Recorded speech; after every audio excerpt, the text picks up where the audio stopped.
right, it is the Reverb Experiment episode number 27. 27. This is our anniversary episode. It's our anniversary. Go ahead and introduce everybody on the pod, and we're going to just go ahead and get right on into it. Let's so talk about it. we got G_focused on the mic. Focus. Got Steph.net to my left. What's good? We got Rajeo to her left. Rajeo. Then we got Photo B to his left. Your favorite. Your baby mama's favorites. Your baby daddy hate me. It be like that. Not my fault though. So we want to celebrate today. We want to just get right on into the topics because we love y'all. We appreciate y'all. It's been a year. You guys have been rocking with us. Bro, that's crazy. We have done extremely well. We want to just shout out to everybody that has listened, that has clicked, that has subscribed, that has shared, because we would not still be here a year later if it was not for the listeners and the people interacting and commenting and all of that. So we definitely want to thank y'all. Thank you. We want to appreciate the Reverb Nation. We want to thank everybody on Instagram, everybody on YouTube, everybody on Spotify, just everybody that has followed us or, again, has even just listened to us just in general. So with that being said, we actually had some gifts given to us by one of our biggest fans, one of our biggest supporters. So we want to give Marquetta a shout out. Yes. Appreciate you. What we got? we can open right Yeah, we I've gonna been go waiting ahead. to We open gonna go this ahead. up. I'm We're like, gonna can we air. start? It's got my name on it. Says congratulations, Photo B. Rajeo. Congratulations, Steph.net. Chief Steph.net. August. First off, the handwriting is dope. Oh, okay. Got some swag. Yes. Come on, swag. All right. Look So at we your got, name on look, the man, we get back. merch. Oh, I We didn't see getting that. That's my name, yo. That's my name. This looks like my handwriting. Okay, got the shirts too. Oh.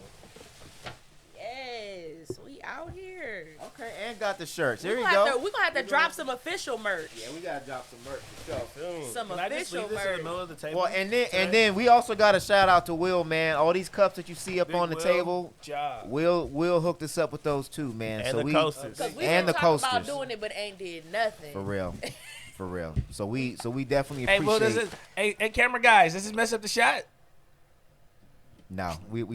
We good. So for Why those not my name? for those that only just see us on the pod, there are other people that are definitely involved and help us with the podcast every single Saturday.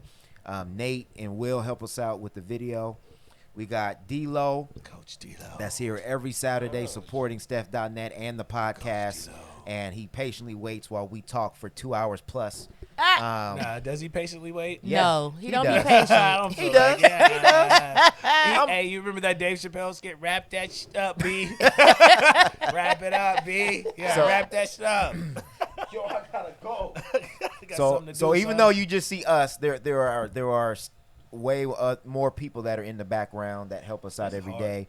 Plus, we also got to thank every guest that we have had on the Man. podcast for the year Yeah. that has helped us out, shared, been on, and just helped us out. I mean, I Drop just want to. game. Yes. That part of it just came and just straight up drop game, good vibes.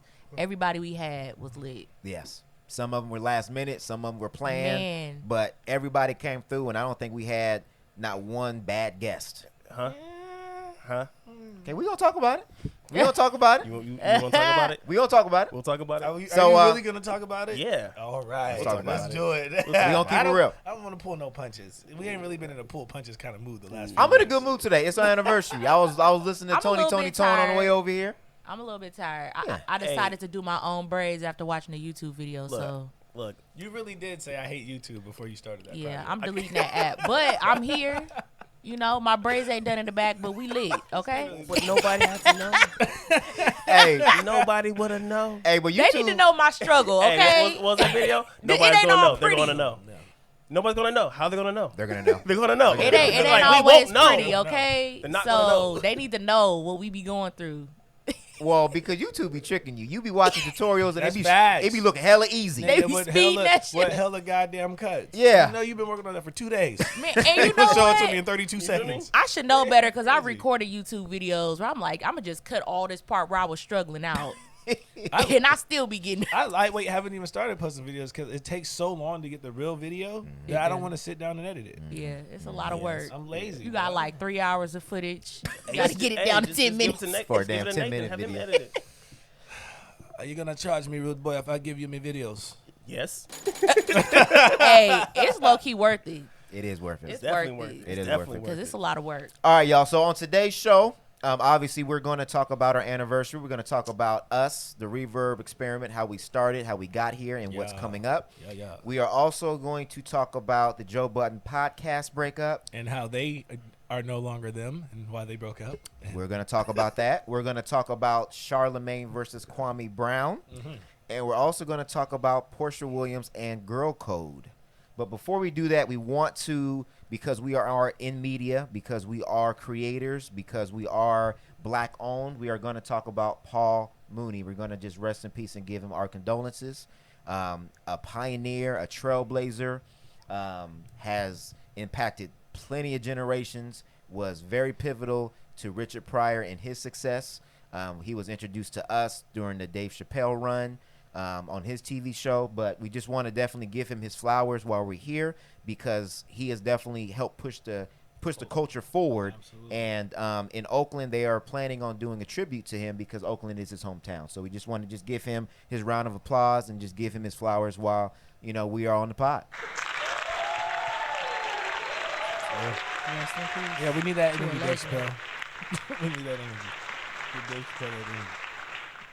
So just pray that he is acknowledged after death, which I'm sure everybody would give his flowers. Dave Chappelle actually said that he will make it his mission that he is remembered properly. So Nice. I'm glad that we have other people that are in the culture that are able to keep his name alive and make sure that he gets his flowers. Yeah. All right. So before we get into the reverb, I just want to make sure again that for those that are listening, if you're new or if you have been listening, that you please subscribe and like. If you're on YouTube, please subscribe, like, hit the bell, and please comment. Commenting and liking helps out the algorithm, and it'll get us more views. So we are on a mission to get 1,000 subscribers. We are at 162, so if you can please help us get there, we appreciate it. If you've been listening, just subscribe, please, and get other people to subscribe for us too. If you're listening via audio, Apple Podcast, Spotify, any other, just please subscribe, follow it, so that way you can get the notifications when we have a new episode. So with that being said, I think we realized that we haven't really talked about our podcast and how we became, That's true. how we got here, how we started. And there's some people that are interested in that. So I want to just, because this is our anniversary, I want to just go over that and just kind of give our perspective and get more introspective on. Fuck you looking at me for? Because he already know what I gotta say. He already know. That nigga just Hey, no. mad dogging me, bro. Because he already know what I'm finna say. Hey, I saw the face too. Nigga, Like you I saw the saw face. it. She immediately. She changed like talking about it. She changed like the mayor on the Nightmare I'm Before just Christmas. saying. I'ma just say I almost wasn't here. Never would have made it Without you. When I ride. Come on now. All right. So before we get into the theatrics, lost it all. It's stupid, bro. Come on. I wasn't even looking at her, bro. I could just feel it. Bro, And turned my I head- looked over and she was like, Hey, you know how you just do the eye check first before you turn your whole head? I didn't really want to look at her, bro. I barely had looked over. that's funny. Look, but you were beaming with what you wanted to say. We already I knew. felt that energy a mile away, bro. Oh, 1 seat away. I'm weak. All right. So there's other podcasts and creators who do listen to us. So I think this is an important conversation to have, and just kind of give just people some background on where we came from. So I think before we get into that story, I want to just kind of go around the pod, go around the room, and just kind of just give your thoughts on the year that we had, and just how far we've come, and just your thoughts. I think it's a lot of work, but if you with the right group of people, it's worth it. But it also makes it easier. not easier, and we still, hit our roadblocks and the natural things that happen, but it makes it easy because you working with people that's on the same page, that's on the same vibe, and that part never changes. So all of the things that come up, the foundation is set. So just seeing how that has stayed the same over a year, because like you said, most don't make it past 5 episodes. Yeah. So to be on episode 27, Yep. it just really says a lot, and it showed me a lot about myself, because I've struggled with staying committed to things, but I feel like this is the easiest thing that I do. Like everything else be a struggle, but this always just comes together like it's supposed to. So I appreciate y'all. Appreciate you too, Definitely. Steph. You definitely add a integral element to our podcast. We couldn't do it without you, for sure. Man, good thing. Never would have made Good it. thing I made it. Good thing I made the cut. Go ahead, Raj. Oh man, I feel like this. I was just having this this talk with Coach D-Lo before G Focus yelled at us and said, "I thought we were shooting a podcast." Remember? So, is we 15, 20 filming? minutes ago? Is we filming? Yeah, that was just We exactly. if y'all don't know, we have a podcast before the podcast We definitely even do. happens. We be definitely talking do. for like an hour and then got to get on here. That's facts. He just said he needs to make himself a shirt that says "Save it for the pod." Right. You know what Right. I mean? I 'Cause we told talk you we about- need to come out with merch. Cause Y'all we, playing. yeah, because we have. That might even be that. Well, I ain't gonna. We gonna keep that under All right, wraps. fine. Okay. Okay. Go But ahead. I was just telling Coach D-Lo, what I really appreciate about our podcast is that we're all able to talk from our points of view in our spaces in life, right? Because I can only give perspective I can give two perspectives. I can give a general perspective of what the general public feels and how most people feel about things. But then the things that we really go in depth in, I can only give you my stance on where I'm at in my life. So the things that we disagree on, we all understand that it's from the position in life that you're in.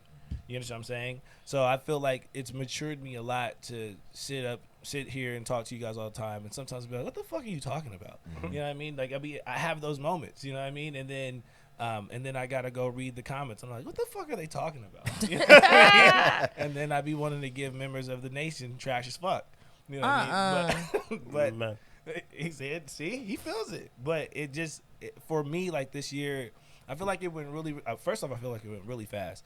Second of all, I think we did amazingly. Considered none of the things that we planned for in regular society, we were able to do because of a pandemic. Facts. We didn't get to Right. do any of the events we had planned, none of the movie nights, none of the picnics, none of the dinners, nothing. We got to do nothing this year. So Right. I think for us to be here a year after, when we had a whole opportunity to quit for a year, right? Because we could have said it didn't make sense to keep doing it, you know what I mean? But I feel like the foundation was built, and we've built enough of a foundation and enough of a family, I would say, on the Reverb Nation, that this year it's gonna be lit.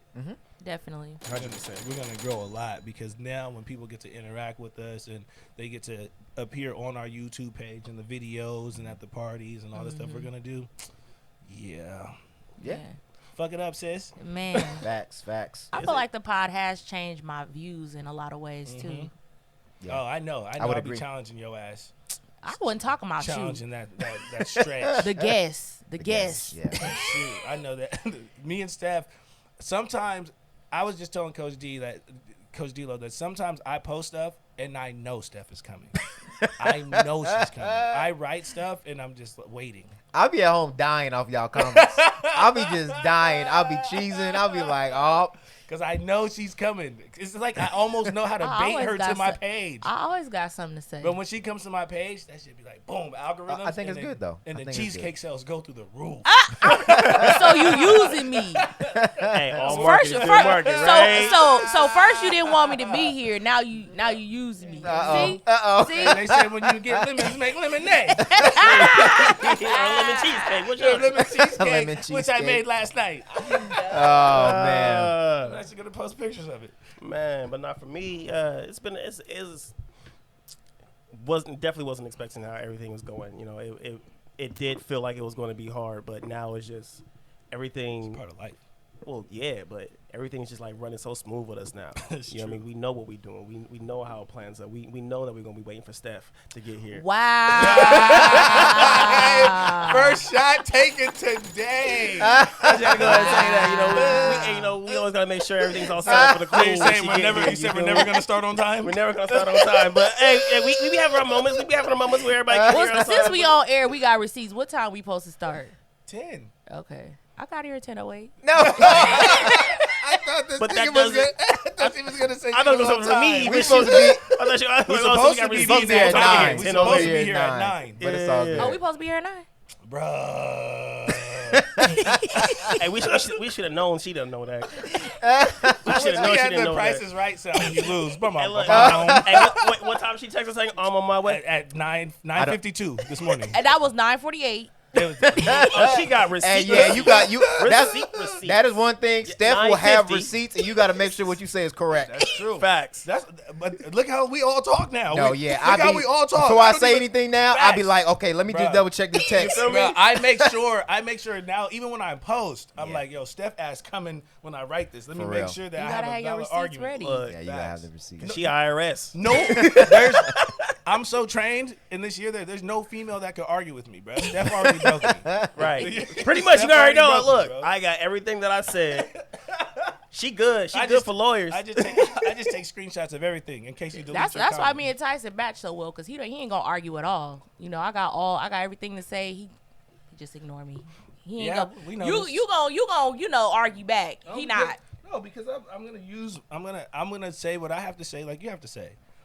But that's what makes y'all work. And that's what makes the podcast good. So go ahead, Photo B. I'm Yeah, sorry. I mean, like I said, everything run cohesively, and I'm just loving it, especially being so now that we got the nation behind us. Yeah, And it is cool. It's interesting to see that we were actually able to do this with lockdown. Yeah. Because honestly, I think it was cool because like we were able to really build the fan base based off of who we are, not what we doing, not what kind of stuff we holding Right, on. we but didn't have people to be are on planes or right. Nothing had to go yeah. nowhere. We were just been Yeah, here, that's facts. and Right. everybody's just been rocking us with that. That's you know what I facts. mean? So now it's just like now we got a real fan base, and this is going to just continue to grow, and it's going to grow exponentially when we start really getting shit done. Because we could be in the streets doing hood rat shit with our friends. Go outside, smoke We cigarettes. outside. We Cigarettes. outside. June This 15th. summer we outside. That's June facts. I 15th. was with my friend. He smokes with cigarettes. Facts. It's facts. on. Yeah, I can't wait. Bro, it's going to be so fun. The nation is gonna be lit, because I feel like the nation is actually gonna be able to start having events. So it's gonna be lit. Yeah. Bro, be lit. we are about to take everything. Yeah. Because there's no one else. There's nowhere else to go. That's why we got the Mamba shirts on, man. Right. Killing everything out here, man. Show, baby. So I'm gonna keep my answer short. I agree with everything that you guys said. The pod has definitely been a big help for me, just to be therapeutic. I think being able to speak and kind of express yourselves. Just looking back on the year, like a lot's happened as far as the social justice stuff, as far as the pandemic stuff, personal stuff. So to be able to come somewhere where you can just kind of release and let go and just speak, and for us to be so consistent. Obviously we've had struggles. For the most part, the people that listen to us, they don't see those things, but we've seen them. So just how resilient we've been with the obstacles we've had and finding ways to overcome it. And getting 4 or 5 people on one page is not easy. And we've had disagreements. We've had agreements. We've had, I don't want to say arguments. We've had conflict, but it's always come back to we have one goal and we're Right. pushing towards that one goal. Our lives So- don't match either. Like the schedules and everything. It's Yeah. tremendous. Yeah, and we all got business. We all got lives. We all have, own and we- businesses. All of us. Yeah, and we all come back to it. So Yep. I appreciate that. So I appreciate y'all. I appreciate, again, everybody that's had a helping hand in this. And for those creators out there, just make sure that if you're going to work with people that you like. And work with people that you can get along with, because there's going to be issues that do arise. And our podcast is definitely built off of chemistry. You gotta have the And- same core values, because you're not always gonna have the same views or think the same on things. Right. I But like the core that. values gotta I like match that. up. I do like Right. that, because at the end of the day, we all stay pointed up, and we know what it is at the end of the day. Yeah. You know what I Right. mean? Yeah. We all equally yoked. Yeah, and we all know that we want the best for each other. That's fact. There's never no ill intention behind what somebody that's says. another thing too, right? You gotta mature enough. You have to be mature enough to accept other people's opinions, and and their stances, even when you don't agree. Correct. And I don't even care if Most you people decide. be like, "How do you do it? I'd have been flipped the table." I'm like, That's why you're not here, sis. You know, and it's so funny because I think we're inviting to other people's opinions, and I hear like you tell me that like, oh, people in my inbox be like, oh, what did they talk about, blah blah blah, but then I don't hear it. So it's like, it's just funny because it's like if please share your opinion because you know what, I may be wrong. right. And I'm open. I think we've all been open to hearing other people's Nah, opinions. bro, they hear how you think. They Well, ain't I trying feel to Well, like- you know what, test and that's fine. I am They very don't strongly opinionated. I think everybody knows yeah, that. but all of us are really fucking fact based. That's true. And But we're I really feel like, logical for but the you most could. part. I feel like again, you know, I'm all about having the freedom to change your mind because it's episodes I could go back and listen to, like, and it be shit I say that I be like, I don't really agree with that no Exactly. more. Like, I Exactly. mean, Yeah. I mean, but at the time, that's how I felt. You Yeah. know what I mean? So Yeah. I mean, it's still room to be Yeah. like. I mean, shit. When shit comes up on my Facebook memories, I be like, "What I talk about? Exactly. It was 3 Exactly. years ago." I ain't gonna lie, bro. That shit happens to me all the time. It does. So that's what I'm saying. So for those people that are listening, if you disagree, please share your opinion Yeah. because you know what? Maybe I didn't have all the information, and maybe I didn't look at another perspective that may change my perspective. Yeah. Right. And that I think that's what this podcast is not really for, but it encourages is if you have another opinion, share it.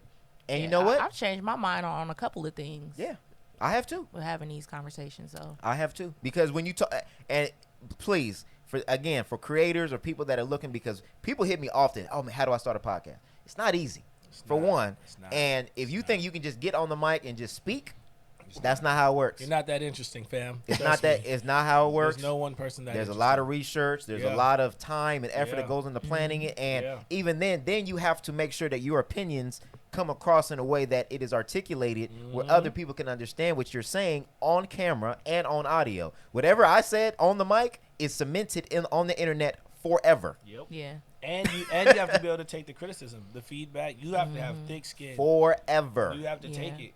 And you know how this cancel culture goes. They might go get me for 2 years ago. And that's look, a fact. and then let me say that, and then we're gonna get into how we started. Have we edited one episode? Nope. No.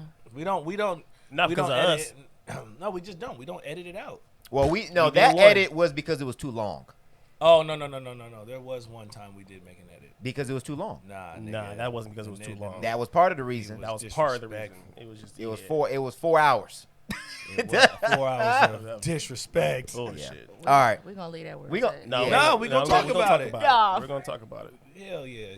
There's a reason why That's we're some talking that's about some it. We're gonna talk exclusive about it. content that Oh will be- yeah. yeah, that's we some can put out exclusive some content. exclusive content Yeah. for sure. But we're gonna talk about how we Oh, started. niggas gonna make enemies. Put that out exclusively. Don't give a damn. Yeah, do when have we cared about making enemies? Don't give a shit. It's the truth. yeah, bro. All right. He did. But say I'm it. saying He that did say that it was long. It was long. So Oh, all and right, that one that we lost when we were an hour and a half in or whatever, and we had to start over. that one wasn't too bad. But we still said the same exact thing. We literally had to re-record a whole episode because it just deleted. Half the episode. That was That was the Will Smith Painful. episode. man, And and that it was- episode, That went episode up. went crazy. It was probably better that we did it because we were yelling the whole Matter of time, fact, That's why the first one was so fire because we were so passionate. We were, but nobody would have been able to listen. yeah, but Steph would have found all the clips where they'd been like, "This nigga Rajio's angry." You know what? And that's something else that I learned by podcasting. So for those that are podcasting, is that just because it's a good conversation doesn't mean that it's a good podcast. Yep, Yeah, very true. You have to, and I think Absolutely. we're still learning. I know some people are like, oh man, you guys are talking over each other because we just have that chemistry, Yeah. and we're still learning that we got to let each other speak so that way we can. You can actually listen to us. But I think we're good for Man, you guys, not for us. If 'cause if that's how you we talk to each if other. you Right. listen if you listen to episode 1 Man, and listen to now, it's night and day. Facts, Even the video, night and day. oh the yeah. table. Nah, Oh my god, Hey, oh my. the cloth. We with the first 5 episodes, a different colored cloth on every table. facts. I'm Facts. weak. Rainbow Yeah, that's coalition. Lighting, we can see Rajio better. Let's see why. That's fa- Wow. Shout out to That Will. shade. And I'm wearing all black. Shout out every to Will. episode. And All right. I'm wearing all black. So Rod, y'all- how did the pod start, man? So I guess like game recognized game. I've known G Focus since a wee jit Since kinder church. kinder church, bro. So I've known them for a long time, and I guess like growing up, you know, you kind of fall apart and then you come back together. But we just noticed that a lot of our content that we were posting on Facebook was really relevant, and it was a lot deeper than a lot of people wanted to go. Mm-hmm. So that's what brought us back together. So one day, I was returning something at Kohl's, and we had intended to have a couple phone conversations. We were supposed to go. We were getting ready to go on a cruise. We were supposed to go on a cruise. Yeah. The red suit cruise. I think those were the days. Yeah. The red suit cruise. Bro, that nigga was sharp. I was killing it. Oh gosh, I'm done. This is not the G Focus that you know right now. That's the old. That was Focus. the G Focus that you know. That's the G Focus that you know. He just from suppressed. back in the day. I'm done. Right. But anyway, so yeah, we just thought about the initial concept, right, was to highlight everyday people, because everybody else was doing celebrities and covering all the sports and covering, but what we wanted to do was highlight people who made a difference in the community, whether it be like a doctor or a lawyer, or whatever. You know what I'm saying? They see who we've had on the show. Yeah, they see. just people who are behind the scenes that make an impact that don't get the acknowledgement. Because those are the Right. people that really make this shit work, right? So I was like, so behind every athlete, there's a manager. The athlete plays sports, yes, but the manager does all the work. You know what I mean? Then the agent does the work. You know what I'm saying? So we wanted to get hands on with those kind of people. So we wanted to be hands on with the people who were like doing the Stephen Clark cases and the people behind the scenes that we don't normally get to talk to. Right. Where Stephen Clark as a case gets notarized, but the individuals that actually make things happen. So I think that's the premise of how we started. Right. And then how did we get into picks? So we met. We set up a meeting to just talk about how the podcast should be set up and etc. And that was, you're right, that was the premise of it. And originally we were planning on calling it like the come through or come through, the yeah, pick and up then, or something like that, or something like that. Yeah. Just because the whole concept was people coming through, having open conversations. Yeah. Et cetera, Oh, et we cetera, couldn't et do it because Joe Budden did the pull up. He did pull Yeah, we up, changed the and name. then we looked Oh, for yeah. names, and everybody had come Well, through. we had to come through before he even started the pull up. and it was even He put it it out. was like copyrighted or whatever, Yep. whatever. So, we were talking like, okay, well, how are we gonna get video? And then you're like, well, I got a boy, Photo B, he's dope, whatever. And I think he called him right then we were having the conversation, and then he was like, oh yeah, I'm down. I did. And I was like, okay. I said, cool. So, and then we sat down. Yeah, let's talk about the white girl. So we're gonna talk about it. We're gonna talk about it. So go ahead. No, go ahead. So then we were like, okay, so and then let me clear this up. So originally, Photo B was not supposed to be on the podcast. He was not at all. Not at all. He was going to be on the podcast, but kind of like a Parks, like in the behind the scenes. So we were going to have 3 of us plus a guest, and then Photo B to as be foretold in the first couple of episodes. correct. Yes. So then we were like, okay, we need a woman's touch. Yes. And we need a woman to be on the podcast. So we were Yes. like, okay, so we were both brainstorming, and we were both saying, okay, what would be a good fit? And originally, I forgot who. You don't have to say her name. I don't even remember who it was. Because we started going through her profile and reading her, you know. I don't remember who it was. Say her name. Who was it? Dewan. Oh, okay. Yes. That was one. We had some time. We had some picks. Yeah. And then, so everybody listened because they want to get to the white girl. Yeah, story. I'm like, we Dewan gonna get knows to the something white like a girl. white story. So you get guys to make this such a huge deal, but it's not really that big a deal. It's pretty simple. All I know is Rob hit me up on Facebook, and Well, hold on. Let's get to because that part comes next. That's That after. part okay. comes next. So I didn't come in originally- until I got the So message on originally, Facebook. first off, we didn't know this was going to be a Black Empowerment podcast. That was never the intent. Originally, correct. That was not the intent. Correct. So where everybody's like, "Hey, it's a racist." Nah, I don't hate black women. I just understand how it works. I even suggested we had a white guy or an Asian guy or an Asian girl or whatever, because I wanted to have a diverse table. You want to have a different perspective. Because I wanted to have the perspective. Yeah. If you were an Asian lady, okay, Stop Asian Hate would have went stupid. I'm done. Right? But you're not Asian, so we failed on that one. But so what we did is we actually contacted a whole bunch of women, and we each went through all their profiles and we talked about it. And so it wasn't necessarily that I wanted specifically a white woman, but I just wanted somebody that wasn't us. right? And it wasn't it was just for the perspective. It was just for the audience that we could rent in the range we could have, because I understand that those people have other resources than we have. So for me, it was all about business. Yeah. It was all about the look, right? Yeah.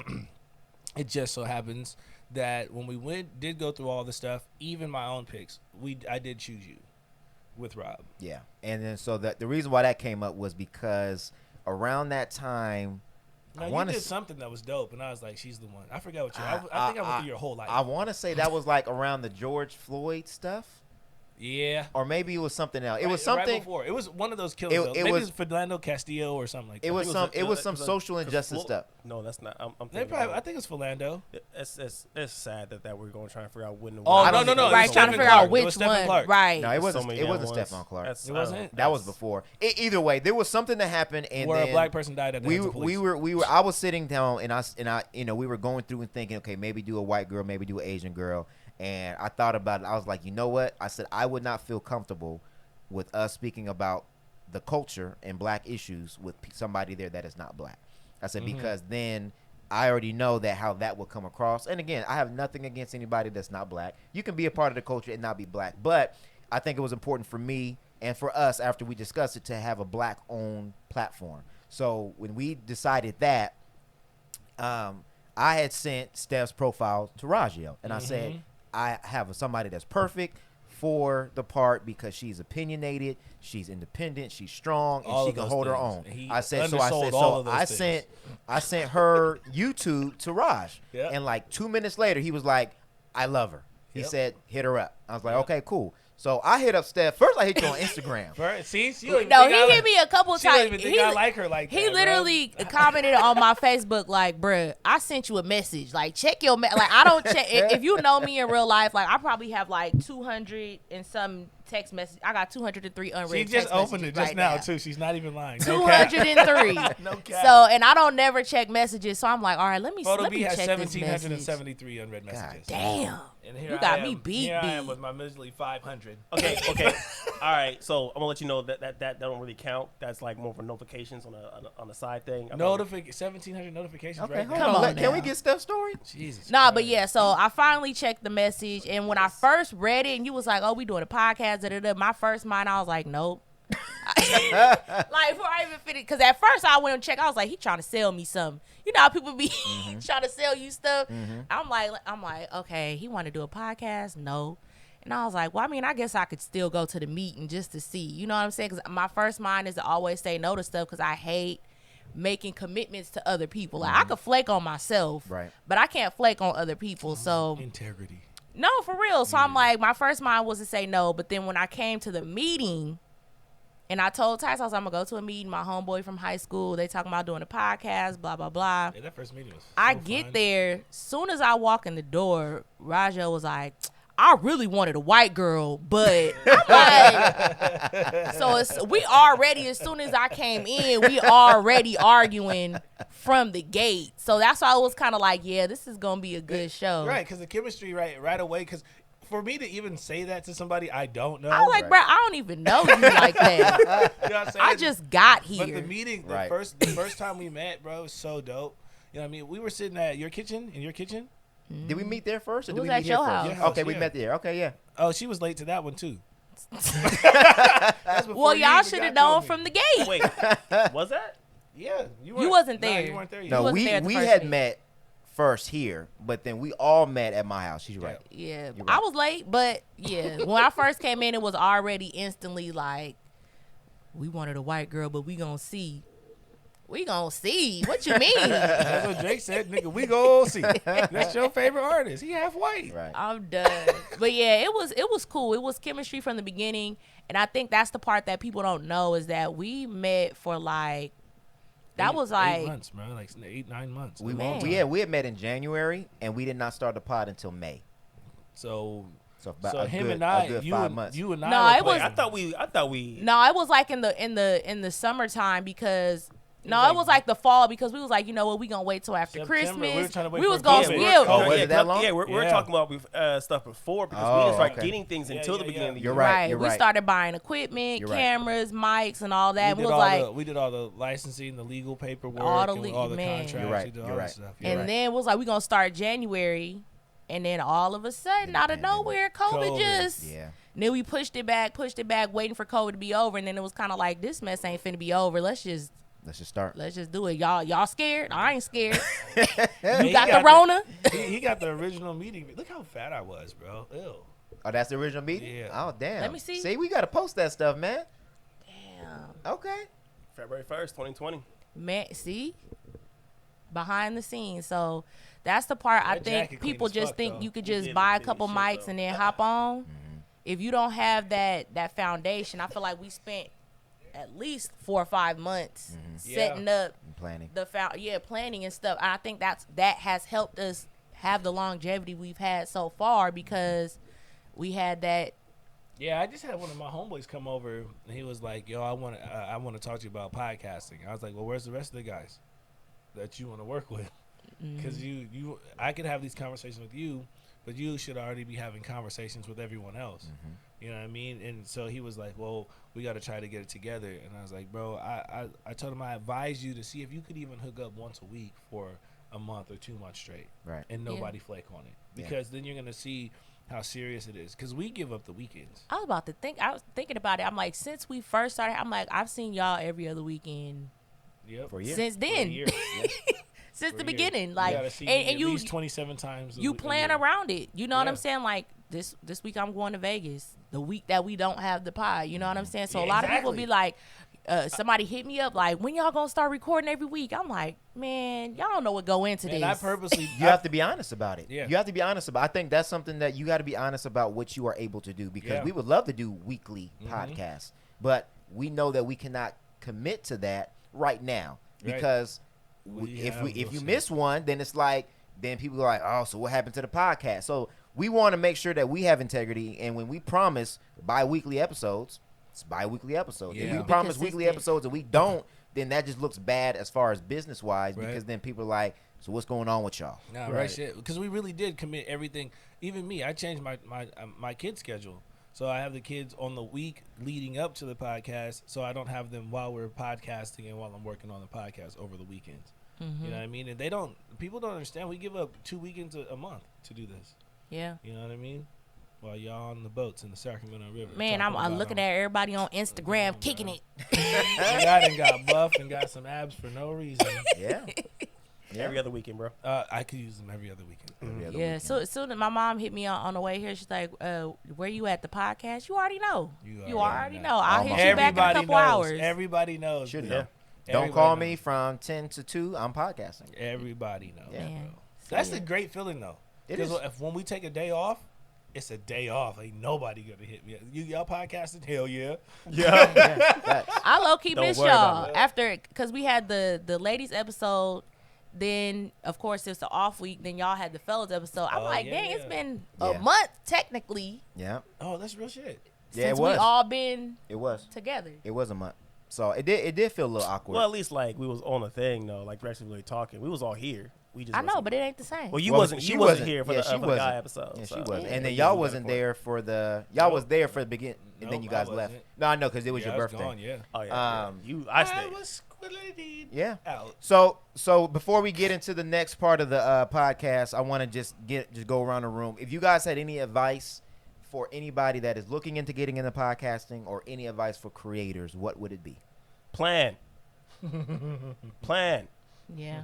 Be ready. Know what you need. Get everything that you need beforehand. Realize get everything situated because Oh man. and plan to fail. Ah! Plan to fail. That's Because what's going to happen is you're not going to be the best starting out. Right. At all. This is an uphill battle. It is, but it's a consistency thing. It's you got to keep on. You got to keep on going if you really want to do it. You know what I mean? You And gotta keep going. exactly, talk to people, network, Gotta keep get try to get more people on. Get you gotta know, keep going. you got to be active. Get Yep. feedback. Yeah. That's a lot of good stuff. Thank you. My number one thing, which most of you guys probably think I'm gonna say, is man, get your money up. Because that's universal. This isn't free. We were just counting the overhead about what we use to podcast. So we come up to 10, 15K, 20K. Just messing around with the numbers of what it takes for us to film and the equipment that we use, and so it's not cheap. Oh yeah, you know, remember a couple weeks ago we were just going over. I'm like, damn, bro, like, you know, $5,000 cameras and just lenses and lighting and special lighting. Like he said, you can see me now. You know what I'm saying? So, well, you know, I think that you bring up a really good point. I can see clearly. I think about that. I think about that often on how perfect the match is, because Photo B does a video. Yeah, we set it up like that on You purpose. do, though. I know, but I'm saying, but you do the engineering and you do the audio. Mhm. Steph is the social media marketing queen, And you do then all I the do background like shit. the planning the episode and all that stuff. So it gels, like it's perfect. Like there's no redundancy. We don't even have to talk to each other when it's done. We just know it. We do it so well, Right. that we know that we already know what it is, and our communication is so good. Like we talk so well when we're texting and we're working on this stuff. Yeah. You know So what mean? I think your point is great. Is to obviously to get your money up and to know what you're getting into and know how much it's going to. Because we all, none of us. I don't specialize at all in what he does, and I damn sure don't want to do what you do. You know what I mean? I for sure don't want to do that, because you are the most. I would say that you are the most patient, meticulous person of the bunch, right?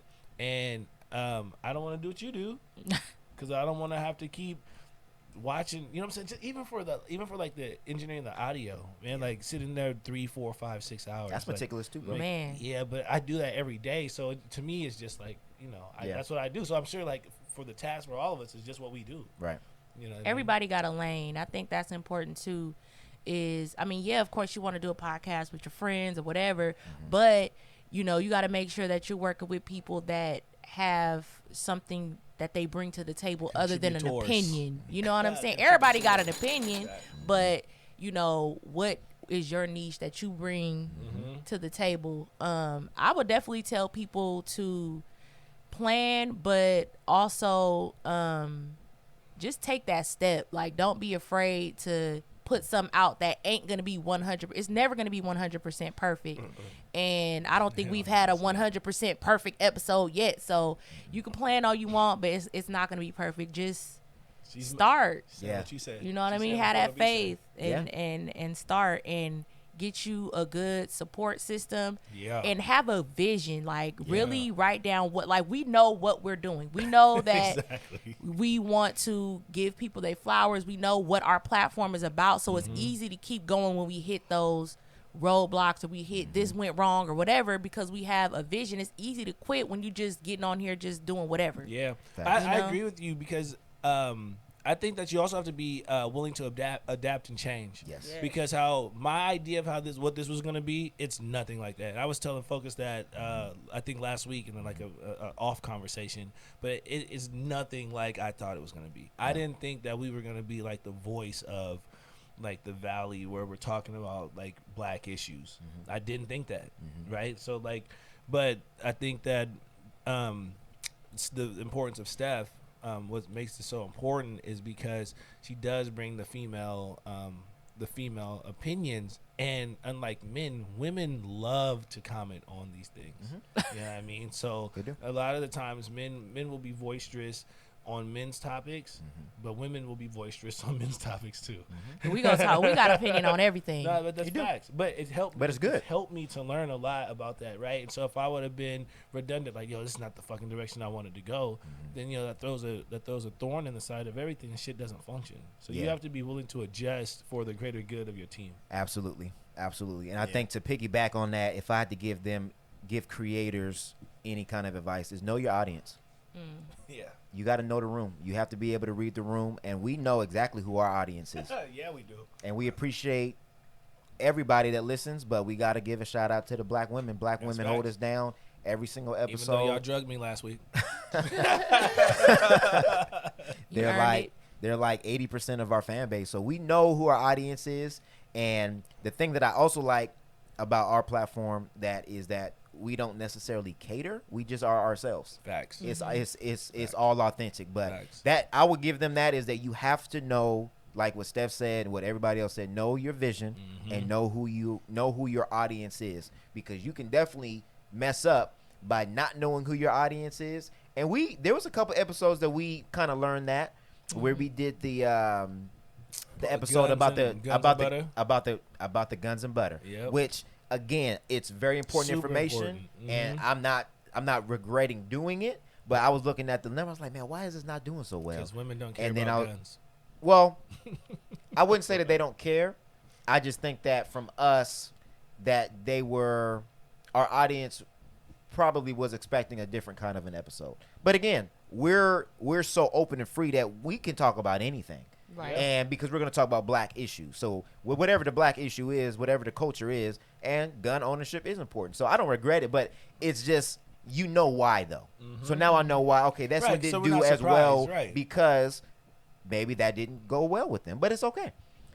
But some people, if as a creator, if you're chasing after the numbers, then Right. you're going to chase after your topics and your subject matter instead of just keeping true to your platform. So you ain't authentic when you chasing the numbers, because you doing what we see a lot of artists do. Yep. What's popular or what they think is gonna go viral. Yep. Clout chase. Yep, Basically. absolutely. Yep. So I would say know your audience, but stay true to yourself. Yeah, that's a hard one. It's a fine balance, but It's a hard it can be done. It can be done. It can be done. It can be done. All right, so we're gonna transition into. This is a happy part of my life. It is. I like this episode. It's all positive vibes. Sometimes, man, after the episodes, I'll be like, man, like I said, I'll be like, God damn, bro, what the fuck? And then I go listen to it again. I'm like, I can see that. I still don't like that shit, though. I still don't like that shit, but I can see what. I don't like listening to myself, but I have to. I don't either. Bro, how you think I feel rewinding the audio I 8 know. times? Well, I got a clip and I got to tag the damn chapter, so I'm listening That's to the true. whole damn episode. That's I do be like, even when I edit my YouTube videos, by the time I'm done, I don't ever want to hear it and ever you're again. exhausted. Ever again. I'm like, I don't Exhausted. want to listen to this ever. I've listened to it so many times. Yeah. I don't want to hear it ever again. I listened to the National Geographic clip like 8 times. I was like, bro, that nigga spitting. That nigga is giving so much free game. They do not want it.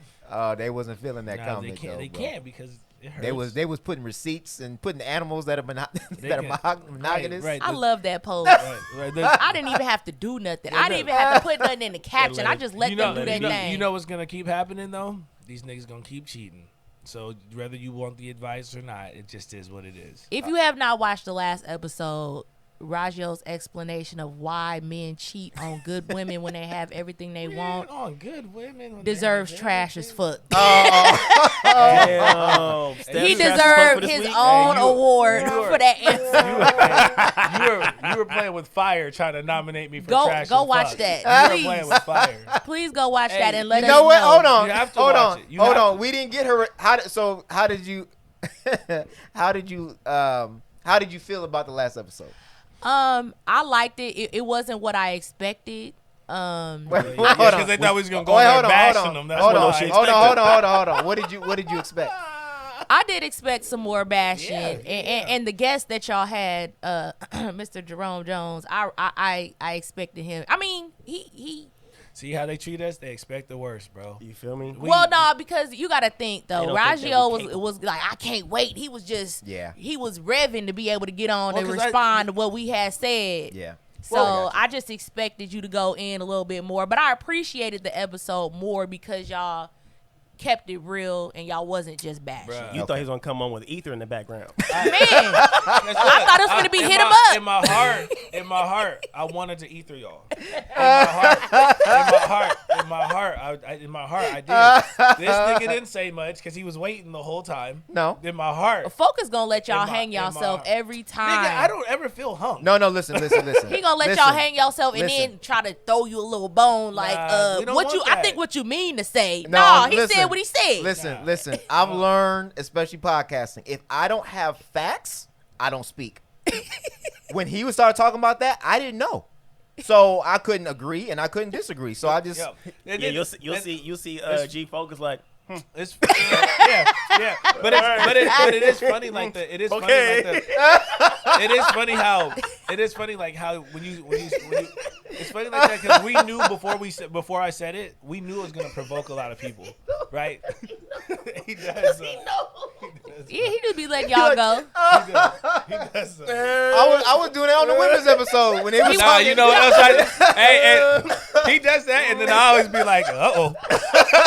He was. Every time I do. Uh-oh. Because we was over here vibing and talking on the women's episode. The folks was in the background shaking his head. I was looking over like, don't be shaking your head. Don't be shaking your head. I may not talk, but when she said, "Who hurt you?" I was like, Uh-oh. all right. Because that's exactly that line right there was exactly why I was like, all right, bro, I did come with intent. No, it was good. It was tear good that shit though. down. It was some very good. And if you guys points. could have heard the behind the scenes conversation about that, it was a lot different. The reason why I think we didn't collectively decide not to trash y'all. It was just one of those things where we got into it and we understood that it'd be more important that you understood truthful thoughts, Right. And understood intuition and nature and those things. Rather, I never intended for you guys to agree with anything I said the whole podcast, so it doesn't matter to me. Right. And then of course you got the guys who are gonna say that it's not true, but even married niggas look at chicks like I would fuck her. Right. You know what I mean? It doesn't go away. But I think those conversations can easily turn into a woman bashing session. And we could have, and we did not. Yeah. So And I feel like it goes both ways because the women's episode could have been the that same man's bashing, thing. which it wasn't. It wasn't. And that's the thing. When you really authentically just saying what you have to say, it's not bashing. Right. It ain't. It's just men and women are different. Exactly. But if I had to vote, I'm going with the women's episode. Okay. I would have to. You know what? He did it. He just did it. He just did it.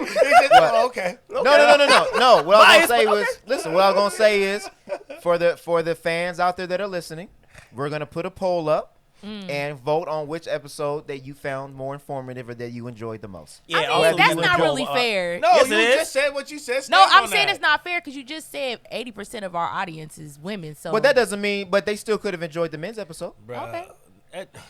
No, let's do it. Let's do it. I do. But we want them still got to do the poll on Nigga, I know I'm at the bottom. of who the y'all barrel. who y'all favorite member is. but- It's gonna be Steph.net. We It already will be. know. We already know No, that. yeah, right. Right. It's the Vagina Club, but it's fine. But I don't. I really. She woman man club. The men gonna vote for me too. Maybe. Probably not. Probably not. They be agreeing with me. You know who gonna vote for you? Yeah. I got you, babe. I got you, babe. We all know the answer to that one. These niggas don't know nothing, babe. I got you, babe. You right. Rajeo was out of pocket, babe.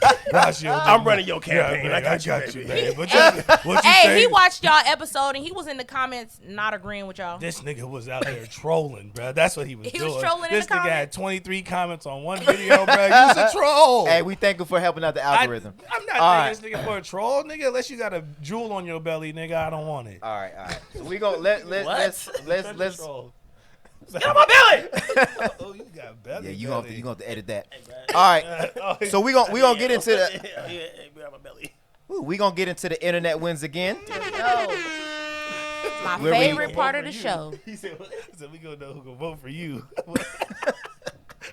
Oh, here we go. All right. Hey, when I get married, I need to be.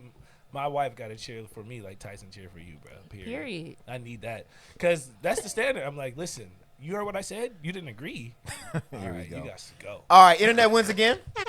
Where we talk about the hottest topics that are going on in the internet. Yeah. So because we are talking about our podcast, the first topic that we are going to get into is The new Joe Budden. the Joe Budden Rory Podcast. and Maul. Joe Budden Podcast breakup. Man. So this has been brewing for a while. Man. We all wished and hoped that it wouldn't have come to this, but it has. And I think all creators should definitely pay attention to what has happened with them because it can easily happen with anybody else. They've been podcasting for at least 7 or 8 years, and they were definitely on the verge of building their own platform, getting to a point where they were going to be able to get big money because they have been doing kind of like how we're doing, building their platform and not really charging anybody. And they, got a Spotify deal, 2 years ago, and then they got out of the Spotify deal. Now they were doing their own thing. So I'm gonna just play a couple clips that kind of explain kind of what they've been talking about, but just to kind of give a general overview. So Rory and Mal, the co-hosts on the Joe Budden podcast, basically have been trying to get accounting from Joe for the last 3 years per their perspective. Mainly because their salary is percentage based. So however much they bring in, then they get a certain percentage off of it. So they have been trying to get accounting. Joe has been elusive, to say the least, and has basically been rejecting their inquiries and it's basically caused a big issue to the point where it came to the point where they broke up. And Joe Budden fired Rory, and because of that, the Mal took issue with it, and they basically are no longer on the podcast.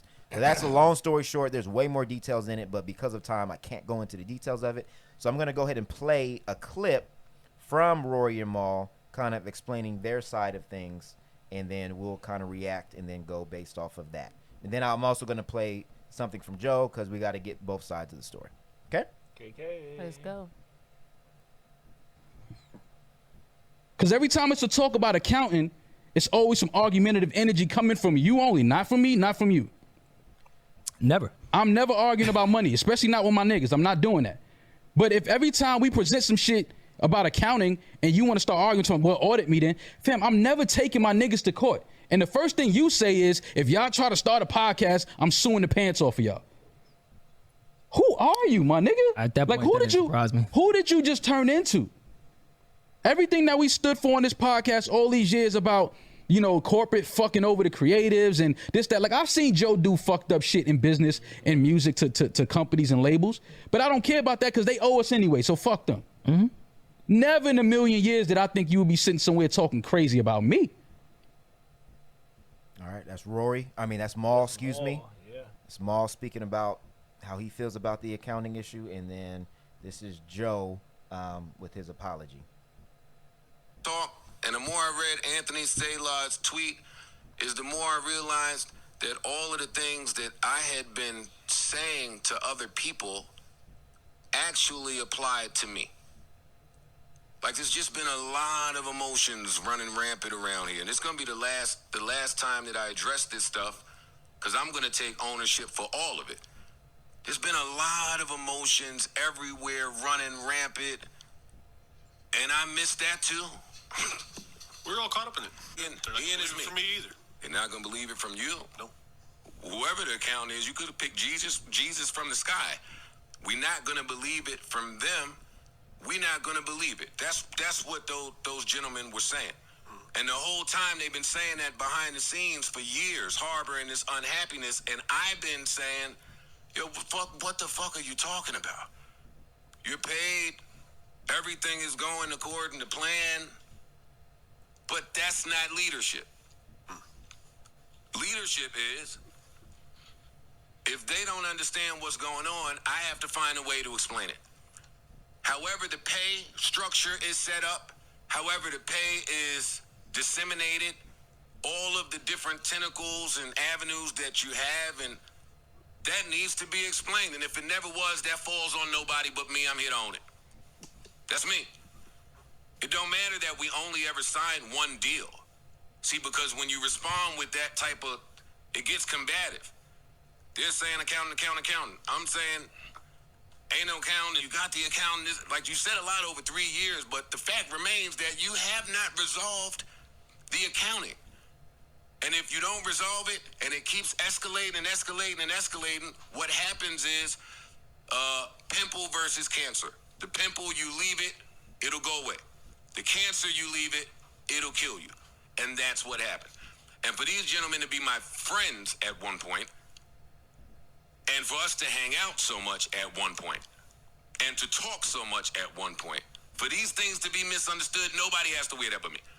That's me. I can't be mad at nothing they say from the hurt and anger side of things, because what part did I play in putting it there? So when I wanted to come scream on Kevin Hart, I wanted to say, yo, dog, I saw the docs with you. I saw you fall out with your man over something wild. When I was watching it, I thought it was wild. I was more elated that I saw you piece it up with your mans. I'm glad I got to see that. I'm glad y'all chose to show that because we don't normally get to see that from such an entity, right? Right. I also saw you get shook down by your man and have to handle that. I also saw what you deal with, whatever you dealt with from the Oscars. I seen it. And right as I was saying all that, I thought, oh shit, God, thank you. Wow. Perfect person for me to talk to. And I called him. And he said you failed. And I said, Kev, but this. Nah, but this is what. Nah, but this. And he said, not in these words, but how I take it now. So what? None of that matters. You had one common goal, which was to get your team somewhere. Yep. And you didn't do it. This is the root. Yep. That's real. Yep. Thoughts? Yep. I mean, that was facts. I feel both. I feel like there's some situations where it's not really about wrong or right. It's just like, damn, it's the moral, man. It's you the know, moral, it's the principle, It's right? integrity, yeah. Right. It's integrity, bro. Yeah, especially with the end and when he said like your job was to pretty much put everybody on. Well, not just that though, but not just to put everybody on, but you got to be more humble and realize that you didn't do this by yourself. Oh yeah. You understand what I'm saying? So when I look at our angle, I think watching this whole thing, Joe Budden is my trash as fuck.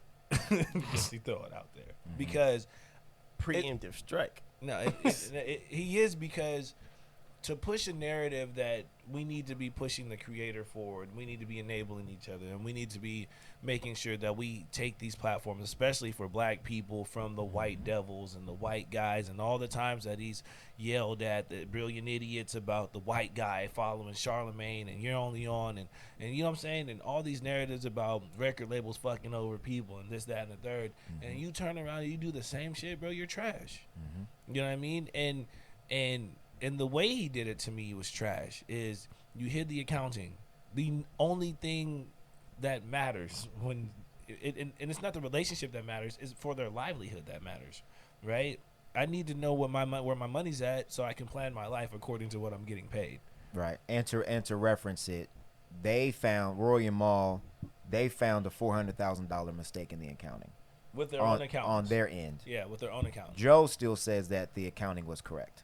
So they both have a divide there. I don't know who's correct, but that's where the divide is. In the contract that they have, Rory and Mal are paid on percentage of streams and revenue and income of whatever on whatever the podcast is.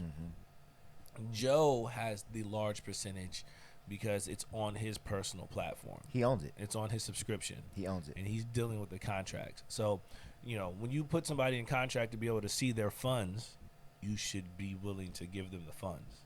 At the end of the day, it's the same thing as most marriages. Most marriages end in divorce or infidelity, or in divorce because of infidelity or finances, right? And when you keep calling me your brother, and then you treat me like a nigga that doesn't fucking matter, you know what I'm saying? It perpetuates the narrative that Joe had with Slaughterhouse. It perpetuates the narrative that Joe had with Jay-Z, with the record labels, right? Like this is the reputation that he's built himself in the industry. You saw it on Love and Hip Hop. He's a manipulator. He's you know what I'm saying?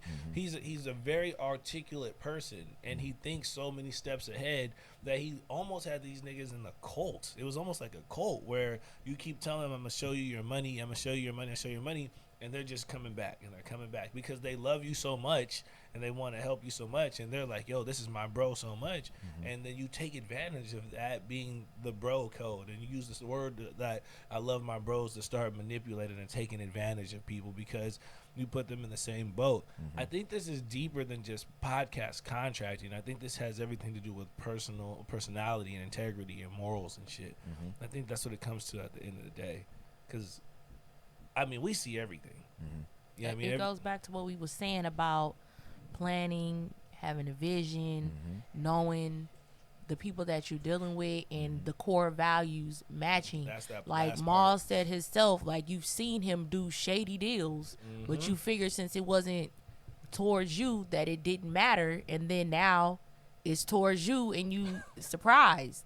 You know what I'm saying? So if you see people doing shady things, that doesn't mean like, okay, well, you know, he's a cool person, but I wouldn't go into business. I have plenty of people that I'm cool with that I ain't gonna go into business Big with old them. facts, You bro. know what I'm Big saying? old Like facts. our core values and integrity on certain things don't really match That's up. facts. And I just, and like you said, I have people who've asked me to put money in investments with them, right? I know you. Right? I know you. Right. And not that you've ever done anything to me, but in times where I had a guy right now that keeps asking me for a job, right? And so I ended up selling him a cheesecake, and he was supposed to come talk to me about this job, right? Because he wanted to be one of the delivery drivers, or he wanted to help bake or whatever. And bro, this nigga never came and got the cheesecake. He paid for it, and I waited for him for 3 days. And 3 weeks later, you still not coming to handle your own business. Why would I give you a job? Yeah. You know It's what I'm people saying? that like it's people that I wouldn't even give a reference. you my nigga, but you don't stay at your job. You half-ass your work. I'm not putting my name on you on the line for you to get a job and come here making me look bad. So I feel like people got to take their reputation and their name more seriously. I feel like we in the era of support everybody. We was just talking about, you know, share everything. I got to be able to vouch for you, bro. Like I want to support you, but I have to be able to vouch for you. You have to be about your business. I'm not going to send people to you and they be like, damn, she sent me over here. This person, you know, ain't about their business. Yeah. And then they don't take my word on anything else after that. So it's really important to understand the difference between somebody that's cool to kick it with, that's a cool person, funny, all of that, versus somebody handling their business and how they move business wise and handle their own business. That's a fact. You know, when it comes to business, friendship doesn't fit. Friendship doesn't fit in business. Not always. Not always. Yeah. If you want to do business with your friends, make sure you got contracts. Everything. Contracts are always are the go-to. Like, we cool and all, but you ain't following up on what you say you're gonna follow up on this contract. We're gonna handle that, but we're gonna go to the bar afterwards and shit. We even had this conversation with us, right? between us, you know what I mean? Right. Handle if you're not business. doing what you say you gotta do, Yeah. I just think that I think that's amazing. It's amazing to complain about motherfuckers doing it to you and you're doing it to someone else. Like right in front of America, you know what I'm saying? Like in front of the whole the whole industry. I do understand what he's saying, but I do understand how he feels, right? Because he did say, Who, Joe? yeah, he said if Maul does something, Maul makes more money. If Roy brings something to the table, Roy brings more money. If you bring investors and advertisement and you bring sponsorships and you're getting us paid, you make eat more differently money. than I You would will. eat. That's what he said, right? You eat If different. you bring something to the table, you eat differently. When But I bring something to the table, I eat different. That is a total different conversation from doing what you're supposed to do. Yeah. Well, you know what, and I'm kind of I'm not gonna say I'm torn, but I can see both sides. But it's one thing to say that, but it's another thing for it to actually be reality. So you can't say if you bring something to the table, you eat differently. But then when they ask about the deals and the contracts that are going on, already exist. then you tell them that it's none of their business. Yeah. If you come and tell me that what's going on that I'm a part of is none of my business, then me bringing a deal to you would not mean anything. Yeah.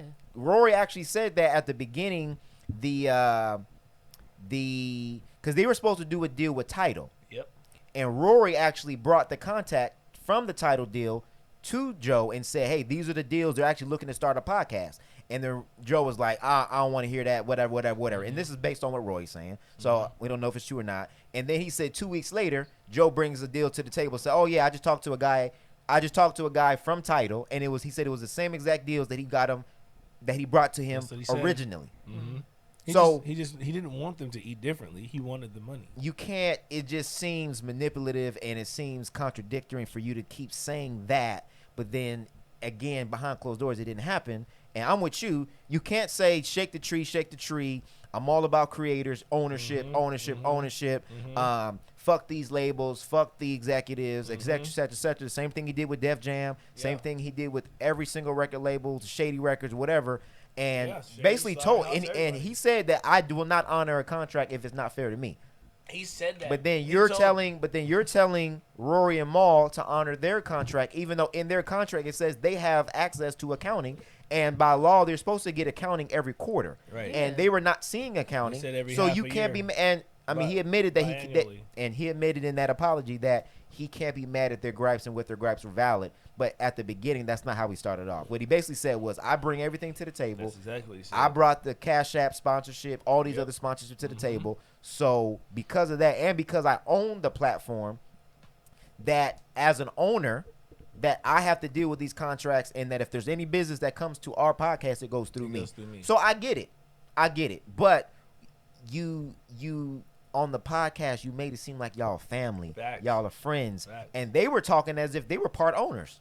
Yeah, the whole time. And they were making fun of Charlamagne and the Brilliant Idiots. They were making fun of academics. They were making fun of Gilly the Kid and that apple of Kwame will get you on it. Yeah, and telling them, oh, you got to know your deal. And you guys, so it's like y'all were perpetuating something that wasn't true. And how can you tell somebody else about their deal when Roy or Mal, you didn't even know what was in the Spotify deal? Facts, that's bro. like TLC talk about no scrubs and filing for bankruptcy. Facts. Like, get your own shit together for you try to talk about somebody else's dealing.